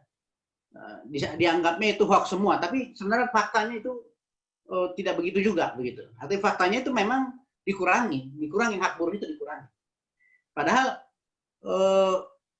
yang membuat investasi itu tidak masuk, itu variabel utamanya bukan pesangon, bukan upah buruh, tapi karena banyak korupsi, karena iklim usaha tidak bagus, karena penegakan hukum tidak jelas, karena undang-undangnya tidak jelas, bukan karena upah buruh. Dibandingkan upah buruh di Malaysia, di Singapura, di Thailand, kita masih lebih rendah. Kalau diturunin lagi pesangon, ya kita bisa kayak Laos, kayak Kamboja, ya negara-negara yang sebenarnya harusnya jauh di bawah kita, yang upahnya jauh di bawah kita, gitu. Nah makanya itu ya itu bukan pesangon dihilangkan atau tidak, tapi yang jelas dikurangi dari 30 menjadi 25. Oke, terima kasih banyak atas jawabannya Pak. Oke, selanjutnya ada yang ingin bertanya secara langsung, yaitu Muhammad Faiz. Untuk Muhammad Faiz, silahkan. Saya persilakan untuk bertanya, nyalakan mic. Saudara. Baik Kak. Assalamualaikum warahmatullahi wabarakatuh. Bisa didengar Kak suara saya Kak? Terdengar, silakan. Ya, sebelumnya mohon maaf Kak, saya kan bukan mahasiswa UNJ, cuman kan ini terbuka untuk umum. Jadi saya daftar tadi di forum Google. Saya adalah mahasiswa UIN Sunan Kalijaga, Yogyakarta, Pak. Siap. Saya tertarik dengan tema dan apa yang dikaji pada malam ini. Begini, Pak, terima kasih kepada Kakak Aditya Wibowo yang sudah mengasihi saya bisa bertanya lah. Saya juga tadi sore ikut kajian UU Cipta Kerja di BEM FISH Universitas Negeri Surabaya dan sekarang di UNJ. Begini Kak, mengenai UU Cipta Kerja itu tadi sempat kemarin lah saya baca poinnya, cuman benar kata Bapak pemateri bahwasanya belum ada semacam PPT atau pemberitahuan disahkannya Cipta Kerja ya, filenya lah gitu. Cuman kemarin sempat baca kalau nggak salah di koran dan di pamflet itu banyak ada poin bahwasanya TKA itu nggak apa-apa meskipun nggak berbahasa Indonesia dan tidak mengikuti budaya-budaya lokal Indonesia. Benarkah pernyataan itu, Pak? Dan yang kedua, bahwasanya pernyataan itu kira-kira bermasalah ataupun menjadikan mudarat nggak bagi lokal di atau masyarakat di Indonesia, Pak? Demikian pertanyaan, kurang lebihnya mohon maaf. Wassalamualaikum warahmatullahi wabarakatuh. Waalaikumsalam warahmatullahi wabarakatuh. Ya, silakan Pak Adi untuk langsung menanggapi pertanyaannya. Ya, jadi memang yang banyak mengemuka memang persoalan terkait dengan perburuan ya, karena memang itu yang sangat terdampak bagi mayoritas warga di negara Indonesia. Nah, kalau tadi persoalan terkait dengan orang asing boleh masuk meskipun dia tidak bisa berbahasa Indonesia, sampai sejauh ini saya belum pernah melihat pasal itu. Ya, karena memang saya pada jawaban belum pernah melihat ya, karena itu ada 1.200 pasal yang mungkin juga nggak sempat saya baca semua. Sepanjang saya membaca itu belum pernah saya baca terkait dengan adanya pasal yang tidak perlu orang asing itu punya keahlian bahasa Indonesia, tidak ada. Yang ada ya tadi ya terkait dengan pesangon dikurangin, UMP menjadi patokan, ya, sementara UMK itu hanya sekedar rujukan, itu ada. Ya. Jadi kalau sebelumnya kan UMK, ya, upah minimum kabupaten kota. Saat dalam satu provinsi UMK itu berbeda-beda. Kayak di Jawa Barat misalnya. Di Jawa Barat itu upah minimum di Bandung dengan di Sumedang atau di Majalengka itu jauh berbeda. Ya, di Majalengka jauh lebih kecil dibandingkan di Bandung. Nah kalau itu disamakan, nanti yang pekerja di Bandung bisa turun gajinya. Kenapa? Karena disamakan dengan UMP. Ya, nanti UMP-nya dia harus mengikuti, mungkin bisa jadi mengikuti yang terendah atau ada di tengah-tengah, dan itu artinya bisa jadi menurunkan UMK. Nah ini analisa-analisa seperti ini yang perlu dikritisi, dan kalau tadi terkait dengan orang asing masuk tanpa bisa bahasa Indonesia, nggak ada itu. Ya itu mungkin jawabannya. Oke, terima kasih banyak atas jawabannya. Oke, bagi teman-teman yang ingin bertanya, silahkan nyalakan mikrofonnya. Selagi menunggu teman-teman yang bertanya, ada pertanyaan melalui chat kolom komentar nih. Jadi, disahkannya Omnibus Law ini untuk membuat Indonesia menjadi tempat yang menarik untuk investor asing, Mbak. Nah, tugas kita adalah untuk mengupgrade skill untuk bersaing dengan tenaga asing tersebut. Nah, dia bertanya, Pak, bagaimana menanggapi pertanyaan di atas? Begitu, terima kasih. Ya, kalau saya ingin menjawabnya, ya, kalau kita ada di satu negara, kita kan bersama-sama dengan keluarga, gitu. Dan ini kayak misalnya kita ada dalam satu keluarga besar mungkin ya, gitu. Nah kemudian ada saudara-saudara kita yang dia punya keahlian, dibandingkan ada orang lain yang punya keahlian untuk mengelola tanah kita atau sawah kita. Siapa yang kita dahulukan? Tentu saudara-saudara kita. Dan itu juga begitu juga di Indonesia. Kalau seandainya ada warga negara Indonesia yang dia punya skill, harusnya kita dahulukan. Kenapa? Karena ini tanah kita, saudara-saudara kita. Untuk pelaku usaha asing atau investor asing atau mungkin kerja asing itu adalah mengisi pos-pos atau tempat-tempat yang warga negara Indonesia belum memiliki skill di situ. Nah ini kan yang seharusnya itu menjadi gagasan kita bersama. Artinya kita tidak menutup kemungkinan masuknya pekerja asing, tapi di tempat yang dia kita belum ada, kita belum punya skill di situ. Kalaupun ada, tapi tidak semahir dia misalnya begitu. Nah itu yang saya kira perlu menjadi paradigma konsep berpikir kita tuh seperti itu. Kenapa? Karena kalau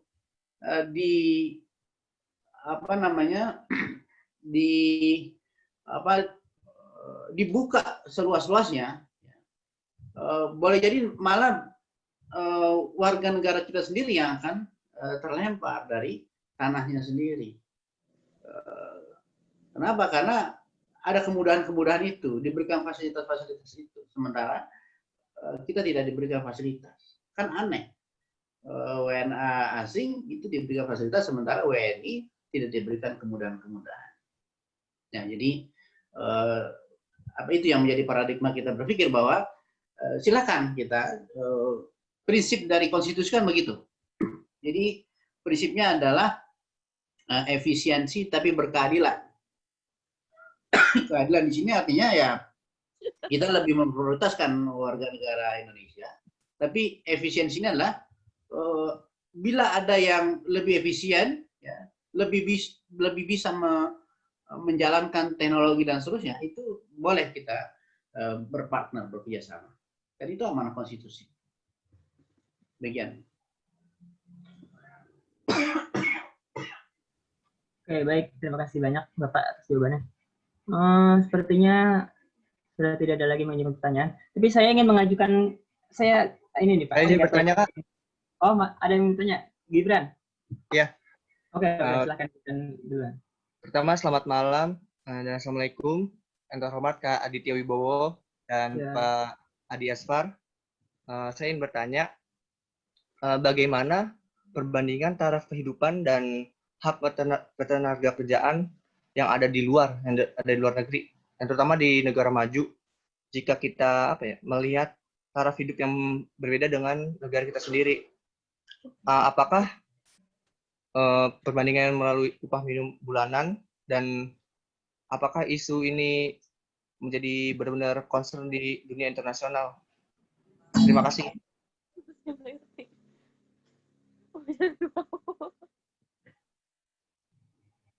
Oke, langsung boleh ditanggapi, Pak.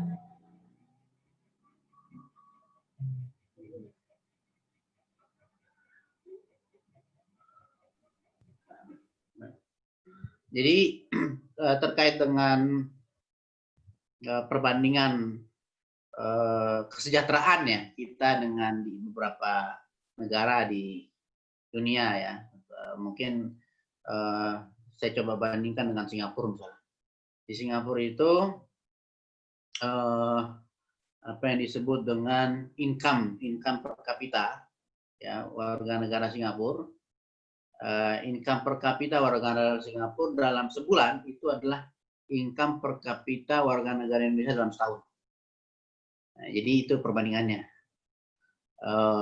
Jadi gaji ya, kalau lebih di sempitkan lagi, gaji satu WNA, satu orang Singapura dalam sebulan itu sama dengan gaji warga negara Indonesia dalam setahun.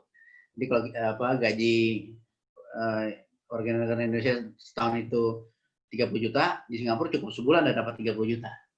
Tapi kan memang biaya hidupnya lebih mahal di Singapura. Tapi kan mahalnya itu tidak lebih mahal 12 kali lipat ya. Kalau setahun kan 12 bulan ya. Berarti kan artinya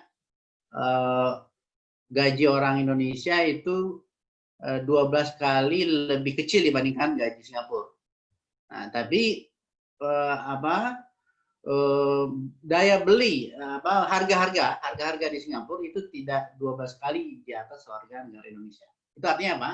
Lebih sejahtera di sana.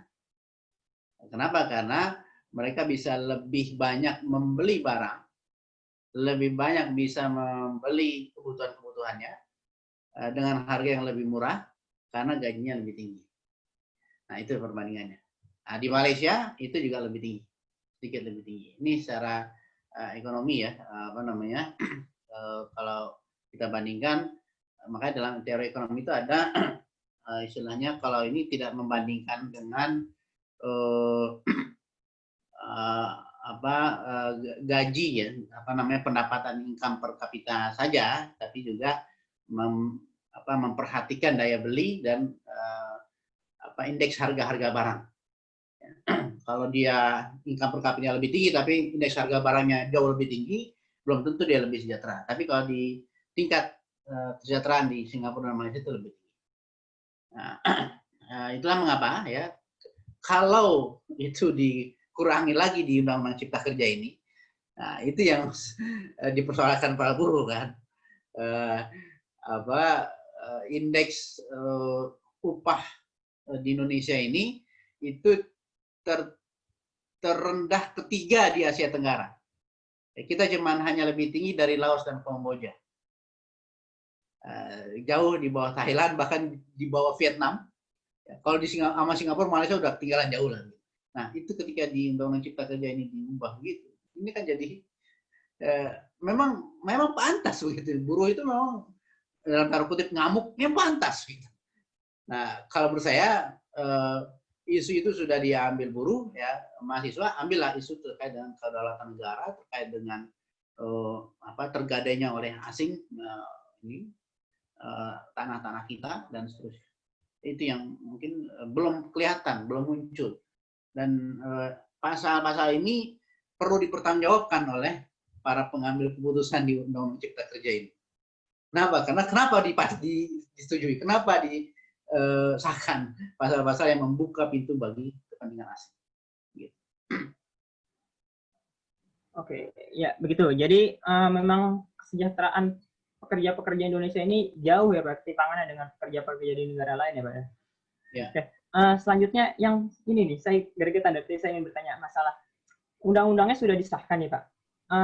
Nah, langkah apa yang paling mungkin dan paling tepat kiranya Pak untuk kita ini bisa menjegal undang-undang ini sebelum kita bawa ke ranah judicial review ya.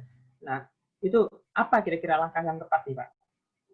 Ya, jadi sebenarnya setelah undang-undang disahkan itu ada dua langkah. Ya, yang pertama memang tadi ya judicial review. Tapi judicial review ini kan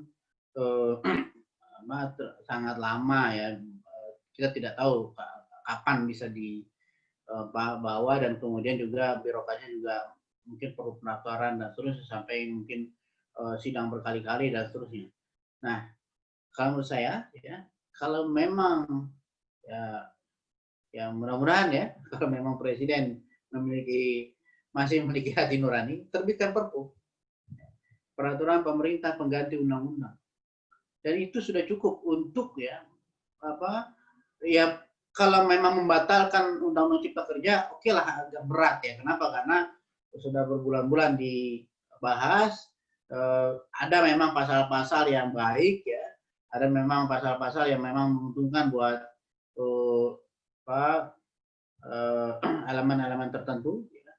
Tapi mayoritas dari pasal-pasal yang ada di Undang-Undang Cipta Kerja itu memang bermasalah. Ya.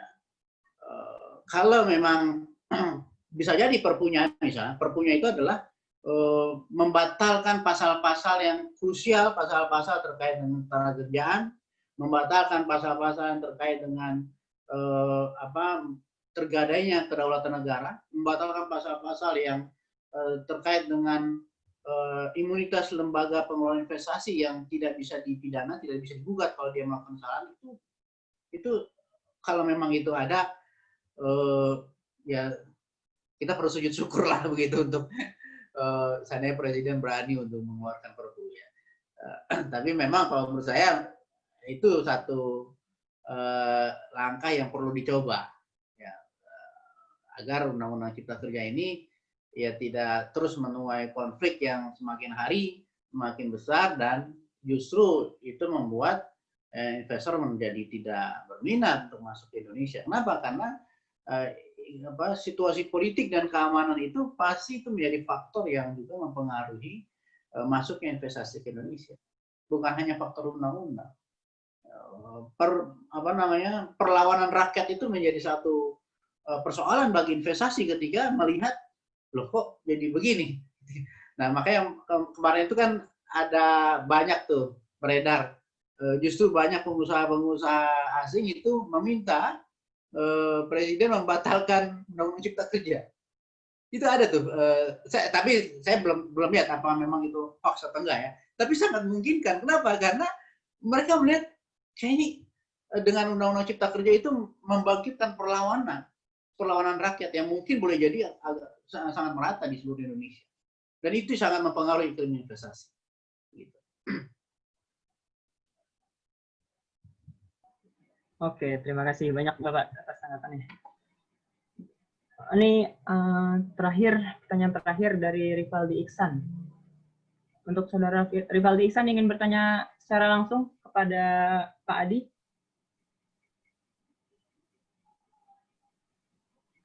Oke, baik. Mungkin karena ngetiknya terlalu lama ya. Jadi langsung aja. Oke, silahkan. Jadi gini, Pak. Seperti yang kita tahu kan bahwa tuntutan para demonstran di sini baik dari mahasiswa ataupun buruh kan yang kita tahu dari berita kan cuman karena Undang-Undang Cipta Kerja ini menghapus upah pesangon, lalu penghapusan cuti haid bagi perempuan yang melahirkan, khitan, baptis dan lain-lain, lalu penghapusan AMDAL, ternyata kan enggak faktanya gitu kan, yang sudah Bapak paparkan di sini tadi. Ternyata faktanya bukan begitu, ternyata hanya pengurangan upah pesangon, lalu cuti haid itu masih ada, cuman upahnya aja yang dihilangkan gitu. Jadi kalau misalkan melahirkan masih bisa cuti, cuman udah nggak digaji lagi gitu kan. Lalu yang AMDAL tadi ternyata masih ada gitu, hanya cuman yang dihilangkan adalah, yang disisakan dalam undang-undangnya adalah penyisahan hutan yang 30% tadi yang dipaparkan tadi ya Pak ya. Nah itu bagaimana coba mohon penjelasannya, kan karena yang kita tuntut di sini seperti itu yang kita tahu dari berita gitu. Nanti sewaktu-waktu ketika kita turun aksi lalu tuntutan ini tidak sesuai dengan fakta yang ada pada undang-undang tersebut, jadi jatuhnya kan kita yang malu gitu, kita yang ternyata tuntutan kita salah gitu. Jadi mohon diluruskan untuk teman-teman yang besok akan turun aksi terakhir ini tanggal 8 gitu. Terima kasih. Ya, memang begini ya. Berita-berita hoax itu memang pasti sangat mengganggu ya. Dan kalau saya sih melihat karena ini peristiwa politik ya, karena memang kan Undang-Undang Cipta Kerja ini disahkan oleh lembaga politik, yang boleh jadi itu justru memang diangkat sengaja oleh pihak-pihak tertentu untuk mempengaruhi proses berpikir kita, termasuk proses berpikir mahasiswa. Jangan-jangan ini hoax semua nih. Jangan-jangan hoax semua nih Undang-Undang Cipta Kerja ini. Nggak begini ternyata. Kalau seandainya seperti itu cara berpikir kita, harusnya perlu didesak. Ya mana Undang-Undang Cipta Kerja yang sudah disahkan saat rapat paripurna DPR kemarin. Sampai sekarang belum ada satupun pihak yang memilikinya. Dan itu kalau memang menurut saya itu yang perlu ditutup. Kenapa? Karena supaya kita bisa bongkar faktanya. Benar nggak ada klausul terkait 30% kawasan hutan yang dihilangkan di Undang-Undang Cipta Kerja itu dihapus, benar nggak? Nah, itu kan bisa dicek. Cek Undang-Undang Cipta Kerja, cek sektor kehutanan, ada nggak? Ternyata ketika ada, ini kan bisa menjadi tuntutan. Dan sepanjang pengetahuan saya, sampai dengan detik terakhir pembahasan, itu dihapus. Tidak ada klausul terkait dengan 30% kawasan hutan yang harus dipertahankan dalam proses investasi.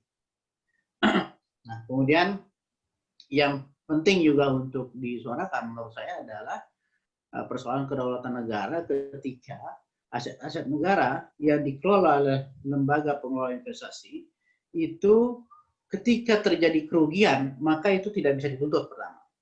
Yang kedua, ketika terjadi kerugian itu bukan disebut sebagai kerugian negara tapi kerugian lembaga, sehingga tidak bisa masuk ke dalam ketentuan undang-undang tindak pidana korupsi. Coba bayangkan, seandainya ada ya 1-2 orang dalam pegawai lembaga pengelola investasi itu untuk mengelola aset negara, ternyata aset negara semakin berkurang, semakin tergadai, semakin habis, dan itu tidak bisa dituntut karena dia lalai dalam klausul di Undang-Undang Cipta Kerja ini, itu kan dia tidak bisa dituntut karena dia punya etikat baik. Sekarang punya etikat baik itu gimana parameternya? Saya udah baik kok, punya niat baik, siapa yang bisa menilai dia baik atau tidak? Tapi nilai lihat dari kemampuannya, lihat benar nggak, apalagi begini ya, namanya lembaga pengelola investasi itu di dunia itu sebutan adalah sovereign wealth fund. Jadi lembaga yang sebenarnya dia mengelola aset, mengelola kekayaan negara yang lebih bersifat mengejar keuntungan dibanding likuiditas. Jadi dia lebih high risk, lebih resiko tinggi. Kenapa? Karena dia ingin mengejar keuntungan dibandingkan likuiditas. Likuiditas itu kemampuan untuk menutupi persoalan keuangan. Jadi kayak perusahaan misalnya, perusahaan ini lebih mengutamakan mengejar keuntungan yang resiko tinggi. Dia ambil proyek-proyek yang resiko tinggi. Nanti kalau rugi ya itu kita tanggung bersama, gitu. Nah itu lembaga pengelola investasi begitu. Kalau seandainya itu terjadi pada negara, misalnya dia mengelola tanah-tanah negara di Kalimantan, di Sulawesi, dan kemudian rugi dan kemudian diambil alih oleh mitranya yang kebetulan adalah mitranya dari asing, ini yang menjadi persoalan. Dan di bab itulah yang sebenarnya paling krusial menurut saya, yang perlu disuarakan. Dan itu yang sekarang ini tenggelam di antara isu-isu buruh yang sekarang ini banyak diklarifikasi karena hoax dan sana sini. Ya. Dan ya terkait masuknya orang asing ke dalam kawasan ekonomi khusus, terkait dengan kewajiban pemegang paten untuk memproduksi produknya di Indonesia, itu juga hilang. Dan itu fatal. Kenapa? Karena justru karena itu lapangan kerja jadi tidak terbuka untuk rakyat Indonesia. Lapangan terbuka jadi tidak ada. Kalau tujuan yang ingin menciptakan lapangan kerja, harusnya produksi di Indonesia. Kerjakan di Indonesia ini. Jangan dihapus pasal itu. Nah, ini yang menurut saya lebih penting, tapi tidak terdengar suara di media. Gitu. Oke, baik Pak, terima kasih. Jadi pada intinya isu buruh ini hanya sebagai pengalihan terhadap undang-undang yang mengatur yang kompleks tadi ya, seperti investasi juga, lalu yang tentang zona ekonomi khusus tadi. Jadi isu-isu buruh ini hanya menurut Bapak berarti hanya cuman sekedar pengalihan supaya tidak terfokus pada permasalahan yang kompleks tadi, seperti itu Pak? Ya, memang isu buruh itu isu yang penting ya, karena memang mempengaruhi banyak sekali pekerja dengan dikuranginya hak buruh, dikurangi upah buruh, dikurangi pesangon dan seterusnya. Dan itu memang satu hal yang juga perlu diperjuangkan. Tapi jangan sampai persoalan lain yang juga sangat penting yang membuat tergadainya aset-aset negara itu terlupakan dalam perjuangan untuk memperjuangkan dan mengkritisi Undang-Undang Cipta Kerja ini. Maksud saya adalah itu tetap perlu disuarakan di samping dengan memperjuangkan hak-hak buruh tadi. Dan kalau hak-hak buruh ya itu terasanya langsung memang. Kenapa? Karena bisa langsung dieksekusi. Yang ketika di PHK nggak perlu 32 kali, langsung 25 kali bisa. Tapi kalau yang kedaulatan negara tadi, aset-aset negara itu nanti terasanya nggak 2 tahun ini. Bisa jadi nanti 10 tahun lagi. Ya, ketika kita merasa, loh kok ini udah jadi milik si Anu, ini sudah jadi milik si Anu, dan seterusnya. Dan itu nanti kita akan terkaget-kaget ketika, loh ini pulau ini udah dibeli sama si ini. Nah itu yang menurut saya yang sangat krusial dan itu juga perlu menjadi bagian dari perjuangan. Oke, baik. Terima kasih Pak Adi atas penjelasannya. Oke, terima kasih banyak kepada Saudara Rivaldi Iksan yang telah bertanya dan kepada Pak Adi juga yang telah menanggapi pertanyaan-pertanyaan dari Rivaldi dan pertanyaan yang lainnya. Oke, saya rasa waktu kita sudah cukup larut, sudah memasuki pukul 21.20. Saya rasa harus kita cukupkan sekarang. Sebelum saya menutup ini, silahkan untuk Pak Adi memberikan closing statement-nya sepatah dua kata, silahkan. Baik, terima kasih dan terus terang saya senang sekali ya bisa bertatap muka dengan adik-adik mahasiswa dan sangat bahagia dan bangga ketika mahasiswa sudah mulai unjuk gigi lah, walaupun mungkin ini videonya ditutup semua jadi nggak kelihatan giginya gitu. Tapi dengan begitu ya insya Allah ada yang kelihatan gigi itu. Mudah-mudahan dengan hadirnya mahasiswa di persoalan-persoalan yang sangat membahayakan bagi negara di masa depan dan saya melihat inilah wajah Indonesia di masa depan ya, yang masih punya idealisme kuat, yang masih ingin mempertahankan negara ini dan boleh jadi kita nggak tahu kalau seandainya Undang-Undang Cipta Kerja ini tetap jadi, tetap ada, apakah masih ada negara Indonesia atau tidak, ya? Atau mungkin boleh jadi Indonesia ada tapi kita hanya di pekerja-pekerja yang terjajah seperti zaman Belanda atau zaman Jepang dulu. Bahkan sampai ada yang bikin meme bagaimana caranya pindah ke tempat lain, ke negara lain, dan itu banyak itu. Mendingan pindah ke Sunda Empire gitu. Nah, ya saya kira perjuangan itu boleh jadi semakin berat perjuangan, akan semakin nikmat apa yang kita perjuangkan. Kenapa? Karena ada satu keberhasilan dari perjuangan itu tergantung pada bagaimana pengorbanan kita. Pengorbanan yang semakin besar, insya Allah akan membawa satu hasil yang walaupun mungkin kelihatannya nggak berhasil atau mungkin belum kita tidak berorientasi pada hasil, tapi berorientasilah pada nilai-nilai yang kita perjuangkan. Walaupun mungkin hasilnya nggak kita dapatkan dalam 1-2 bulan ini, tapi kenikmatan dalam memperjuangkan satu persoalan yang membela hati nurani rakyat itu akan jauh lebih membuat kita berbahagia, dan itu menjadi satu pelajaran yang sangat penting buat kita di masa depan. Demikian dari saya, dan hidup mahasiswa. Hidup mahasiswa. Hidup mahasiswa. Hidup mahasiswa. Hidup mahasiswa. Hidup mahasiswa. Hidup mahasiswa. Oke, terima kasih banyak para partisipan juga. Oke, terima kasih banyak kepada Pak Adi Asfar yang malam ini sudah meluangkan waktunya berbagi sharing informasi kepada teman-teman mahasiswa. Sebelum saya mengakhiri ini, ada info dari panitia Humas untuk kita sesi foto bareng nih, untuk teman-teman partisipan semuanya untuk dimohon untuk menyalakan kameranya ya. Ayo, unjuk gigi kalian, kata Pak Adi, kita harus unjuk gigi ya Pak. Oke teman-teman, silahkan nyalakan kamera. Tim Humas silahkan. Ya, slide 1 dulu ya. Oke, jika sudah bilang sudah. Tahan ya. Terus.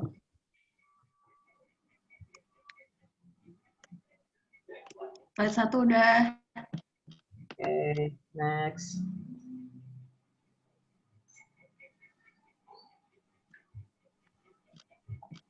Oke, slide 3.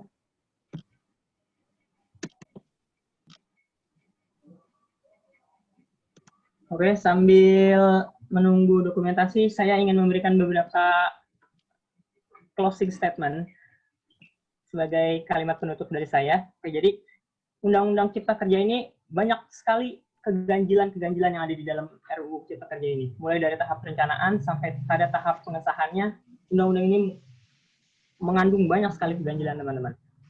Undang-undang ini hanya berpihak pada investor yang memiliki modal besar. Hak-hak rakyat kecil ini sangat diabaikan di dalam undang-undang ini. Hanya satu kalimat yang ingin saya katakan, bahwa Omnibus Law telah mengacak-acak sistem hukum Indonesia ini, teman-teman, dan akan sangat mencekik rakyat Indonesia. Oleh karena itu, mari kita jegal sampai gagal. Terima kasih, teman-teman. Hidup mahasiswa. Hidup mahasiswa. Hidup mahasiswa. Hidup mahasiswa. Oke, gimana tim Humas? Apakah Ya, sudah? udah. Oke, terima kasih banyak. Saya bisa izin live. Oke, terima kasih banyak Pak Adi atas Ya. waktunya malam ini. Terima kasih, Le. Adi, terima kasih banyak Pak Adi atas waktunya dan materi yang disampaikan Pak Adi. Sehat-sehat Pak Adi ya. Ya, terima kasih sama-sama, dan selamat berjuang. Syukran jazakumullah Abi. Ya, sama-sama. Allah. Merci beaucoup, Bapak. Oke, Jangan lupa unjuk gigi ya. siapa? Siapa? Siapa? Ya, Assalamualaikum. Ya Pak Adi. Waalaikumsalam. Waalaikumsalam. Oke, baik, terima kasih teman-teman. Waalaikumsalam warahmatullahi wabarakatuh. Acara saya kembalikan kepada MC, silahkan kepada Saudara Ali Al-Farizi. Terima kasih. Terima kasih kepada Bapak Adi Asfar yang telah menyampaikan materinya. Semoga menjadi bekal gitu untuk kita semua dalam dalam menjegal Omnibus Law ini. Terima kasih juga kepada Saudara Aditya Wibowo yang telah memoderatori acara pada hari ini. Selanjutnya adalah kita tutup dengan membaca doa yang akan dipimpin oleh Saudara Handoyo. Kepadanya waktu tepat kami persilakan.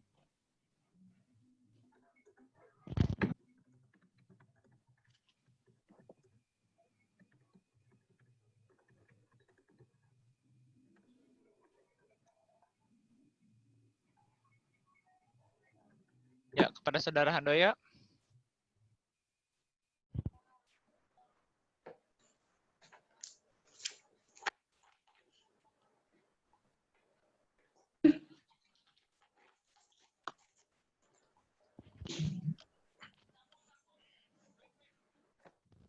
Sebentar ya.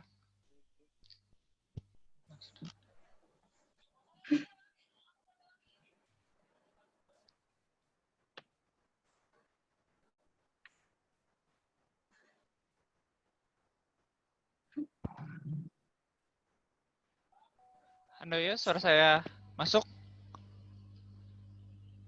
Ya.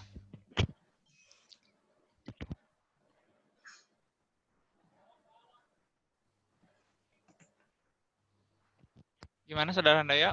Bisa memimpin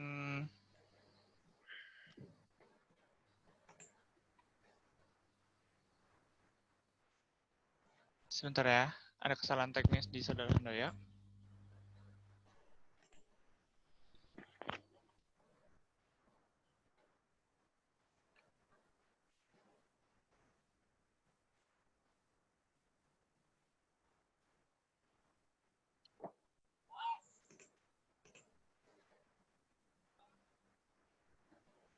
Sambil menunggu Saudara Handoyo, sebelumnya teman-teman ada yang ingin menyampaikan beberapa pesan dan kesan nggak sih untuk apa yang konstitusi terhadap materi pada malam hari ini? Mungkin ada yang ingin menyampaikan pesan dan kesannya? Ada nggak? Boleh menyampaikan nggak? Siapa boleh, silakan. Siapa tuh? Muhammad. Halo? Ya, masuk suaranya. Halo? Ya, silakan. Kedengaran nggak suara saya? Udah ada suaranya? Kedengaran. Kedengaran. Kedengeran suara Mbak Najwa. Oh ya, siap. Ada tuh Bang Handoyo. Ya, siap. Oke. Jadi saya gimana nih? Saya dulu ya, nggak apa-apa ya? Nggak apa-apa, silakan. Oke. Bismillahirrahmanirrahim. Assalamualaikum warahmatullahi wabarakatuh. Saya memang ini ya sudah paripurna kan, udah bukan anggota ini kan, karena saya juga udah bukan anggota BEM lagi atau legislatif lagi kan, ya kan udah pas kemarin kan saya akan terima beras. Nah gini, pesan kesannya ya apa ya, di sini juga kan akhirnya kan kita tahu ya bahwa di sini pula akhirnya gentingnya Omnibus Law ya, ini bukan hanya sekedar untuk buruh doang, tapi berpengaruh sama di sektor pendidikan, ekonomi, sektor dari kesehatan, ini juga sangat berpengaruh kan gitu. Apalagi di saat di sini pula kan gitu, kita tadi udah jelasin juga, saya juga masih belum menangkap apa yang disampaikan DPR. Karena apa? Karena tadi kalau menurut saya itu masih kurang nangkepnya tuh karena hal ini masih belum ini loh, masih belum itu loh. Padahal kan ini udah jelas ada kejanggalan yang akhirnya ini untuk disahkannya dengan undang-undang ini, Omnibus Law ini. Gitu. Apalagi masalah tentang undang-undang ketenagakerjaan, masalah ini itu kan banyak sekali yang akhirnya kita tahu bahwa Omnibus Law ini sudah merugikan rakyat Indonesia. Gitu. Di masa pandemi ini, di masa lagi situasi sulit, bahkan juga kalau boleh tahu ya, mungkin kalau kalian pernah lihat di pendapatnya di Dokter Tirta aja kan gitu kan, bahkan usaha-usaha aja sampai dijual, sahamnya aja dijual demi menghidupi kehidupannya. Lalu kemudian saya juga tadi barusan live streaming sama YLBHI dari Greenpeace juga mengatakan bahwa ada Omnibus Law di negara ini juga lagi Omnibus Law juga, tapi Omnibusnya untuk corona.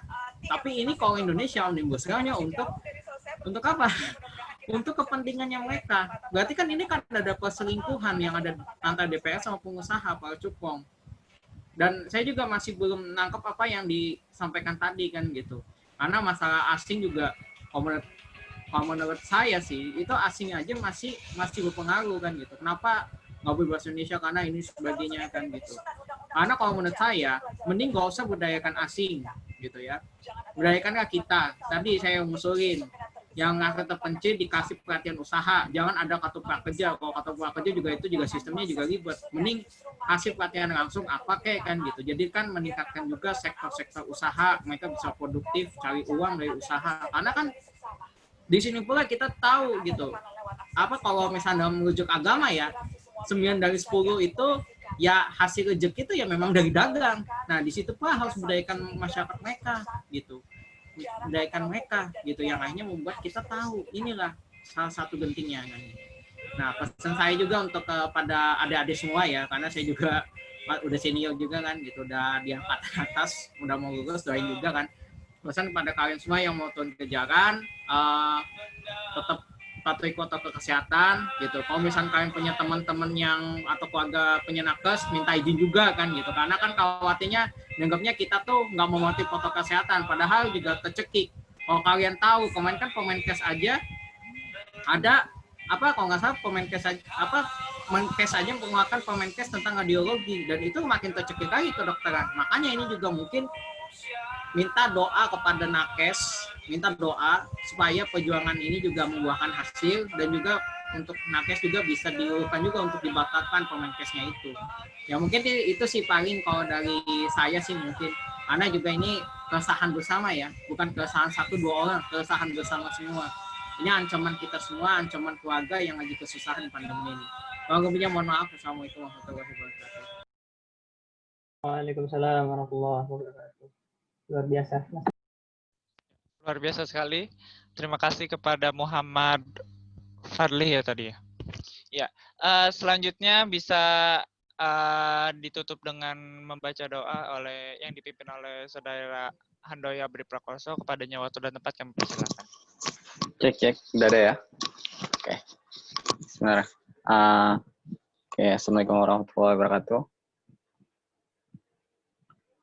Di sini saya akan memimpin doa penutup untuk yang beragama Islam, di selain agama Islam bisa mengikuti ya.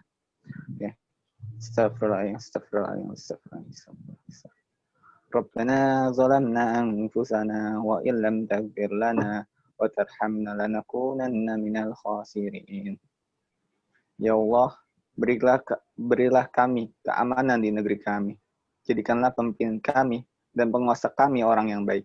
Jadikanlah loyalitas kami untuk orang yang takut kepadamu, bertakwa kepadamu, dan mengikuti ridho-Mu. Ya Rabbal Alamin. Ya Allah, berikanlah taufik kepada pemimpin kami untuk menempuh jalan petunjuk-Mu. Jadikanlah sikap dan perbuatan mereka sesuai ridho-Mu, dan berikanlah teman dekat yang baik untuk mereka. Ya Allah, lindungilah kami yang akan melaksanakan aksi pada esok hari. Berilah keselamatan, keamanan kepada teman-teman kami yang sedang berjuang untuk menegakkan suatu keadilan. Ya Allah. Ya Allah, bukakanlah pintu untuk para penguasa di negeri ini. Subhana rabbika rabbil izzati amma yasifun. Wassalamun ala mursalin walhamdulillahi rabbil alamin. Wassalamualaikum warahmatullahi wabarakatuh. Waalaikumsalam warahmatullahi wabarakatuh. Ya, terima kasih kepada Saudara Handoyo Abri Prakoso yang telah memimpin doa pada kali ini. Sekian dari saya. Sebelumnya, semoga yang ikut aksi besok diberikan kelancaran, diberikan kesehatan, terhindar dari segala macam keburukannya. Dan sekian dari saya. Saya Alia Farizi selaku MC pamit undur diri. Kita tutup dengan mengucap alhamdulillahirabbil alamin bersama-sama. Alhamdulillahirabbil alamin. Sekian dari saya. Wassalamualaikum warahmatullahi wabarakatuh. Viva Legislativa. Viva Legislativa. Hidup mahasiswa. Hidup mahasiswa. Hidup rakyat. Hidup mahasiswa. Hidup rakyat Indonesia. Terima kasih semuanya yang telah hadir. Ya. Terima kasih Izin semuanya yang telah hadir. Terima kasih teman-teman yang udah hadir ya. Sehat-sehat selalu. Jangan lupa besok aksinya menggunakan protokol kesehatan ya, bawa hand sanitizer dan sebagainya. Pakai masker citra atau masker apa? Yang aloe vera nih. Oke sayang, canda. Oke admin, boleh di end meeting aja biar semuanya bisa. Tar dulu, jangan di-end dulu. Ya terima kasih teman-teman. Selamat malam dan sampai jumpa. Ya. Nggak jadi. Nanti. Jadi dong. Ntar dulu ya. Ya teman-teman yang itu bisa Bang Ali mana? Bisa meninggalkan AC. NPS dulu Bang ya. Aduh, Gusti.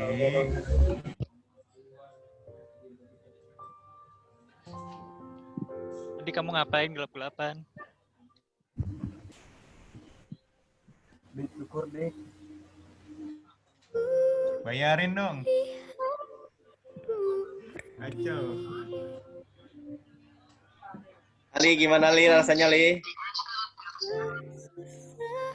Adit, terima kasih Adit. Bang. Ya, yang lain bisa meninggalkan dulu ya, baru kita buka kartu kita hari ini. Adit mantap banget Adit. Ada Feni di sini ada. Tahu lah. Oh, masih ada. Adit keren Adit. Kak Feni itu tahu.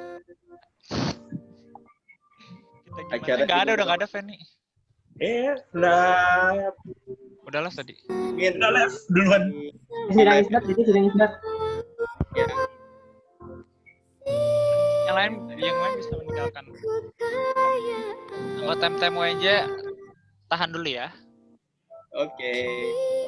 Ganti rumahnya cuy. Sedang love. Kalian tahu aku sedang pakai celana pendek. Aduh, pakai celana pendek loh, Li. Jadi gue lanjut nih.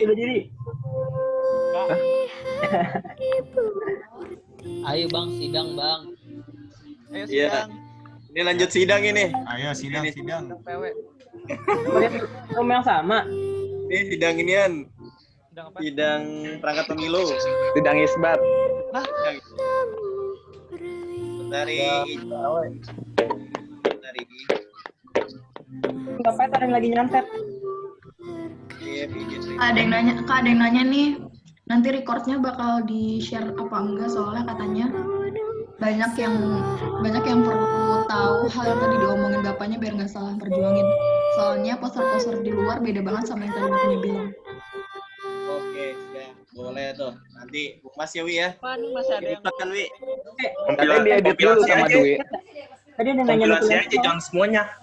Soalnya terlalu berat. Terlalu gede. Gak apa-apa, semuanya aja. Ya, upload YouTube aja nggak apa-apa. Oh ya, upload YouTube aja. Mau upload YouTube. After movie ya bikin. After movie. After movie kompilasi dong. Adanya aja, seadanya aja nggak apa-apa. Bang, tapi notulensi ada Bang? Ada. Oh. Notulensinya pakai link aja kali ya? Teman-teman yang baru hadir, acaranya udah selesai. Emang ada yang baru Iya, hadir? masih ada yang masih ada yang mau masuk. Ya. Ayo foto dulu. Gamer. Entar dulu nih dikeluarin dulu ya. Siapa? Mas. Ya. Laila. Terima kasih ya Dimas, Ahmad. Sama Iya, sekalian. Laila Canggung. Terima kasih. Terima kasih telah mau hadir. Alhamdulillah. Sumpah tadi tuh sampai 280 dong, Cok. Acara tahu bulat. Apa? Tahu bulat, tapi itunya sampai 300 gitu. Gila banget. Soalnya emang banyak yang butuh ini. Jadinya Siapaan buat besok. Mantap itu berarti. Septi nyalain kameranya. Gimana Septi? Gimana Septi? Nah, elah Sep. Masih Ngapain pakai hidupin kaki? song. Ada. Celana pendek Tahu lu kan? ya. Gue masih pakai celana pendek, lu nggak tahu gue pakai Lo ya. Mantap. Gue mau berdiri nih. Pantesan bau. Tunggu.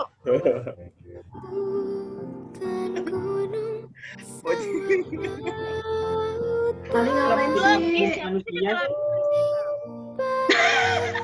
Tutup hidung Orang gue masih pakai celana pendek. Jadi matiin aja lagunya. Jangan biarin aja nggak apa-apa. Biarin aja Indonesia lah berduka. Ali kan masih di recordingnya mau di-share. Katanya di-cut. Enggak kan? Jangan di-cut, Dik.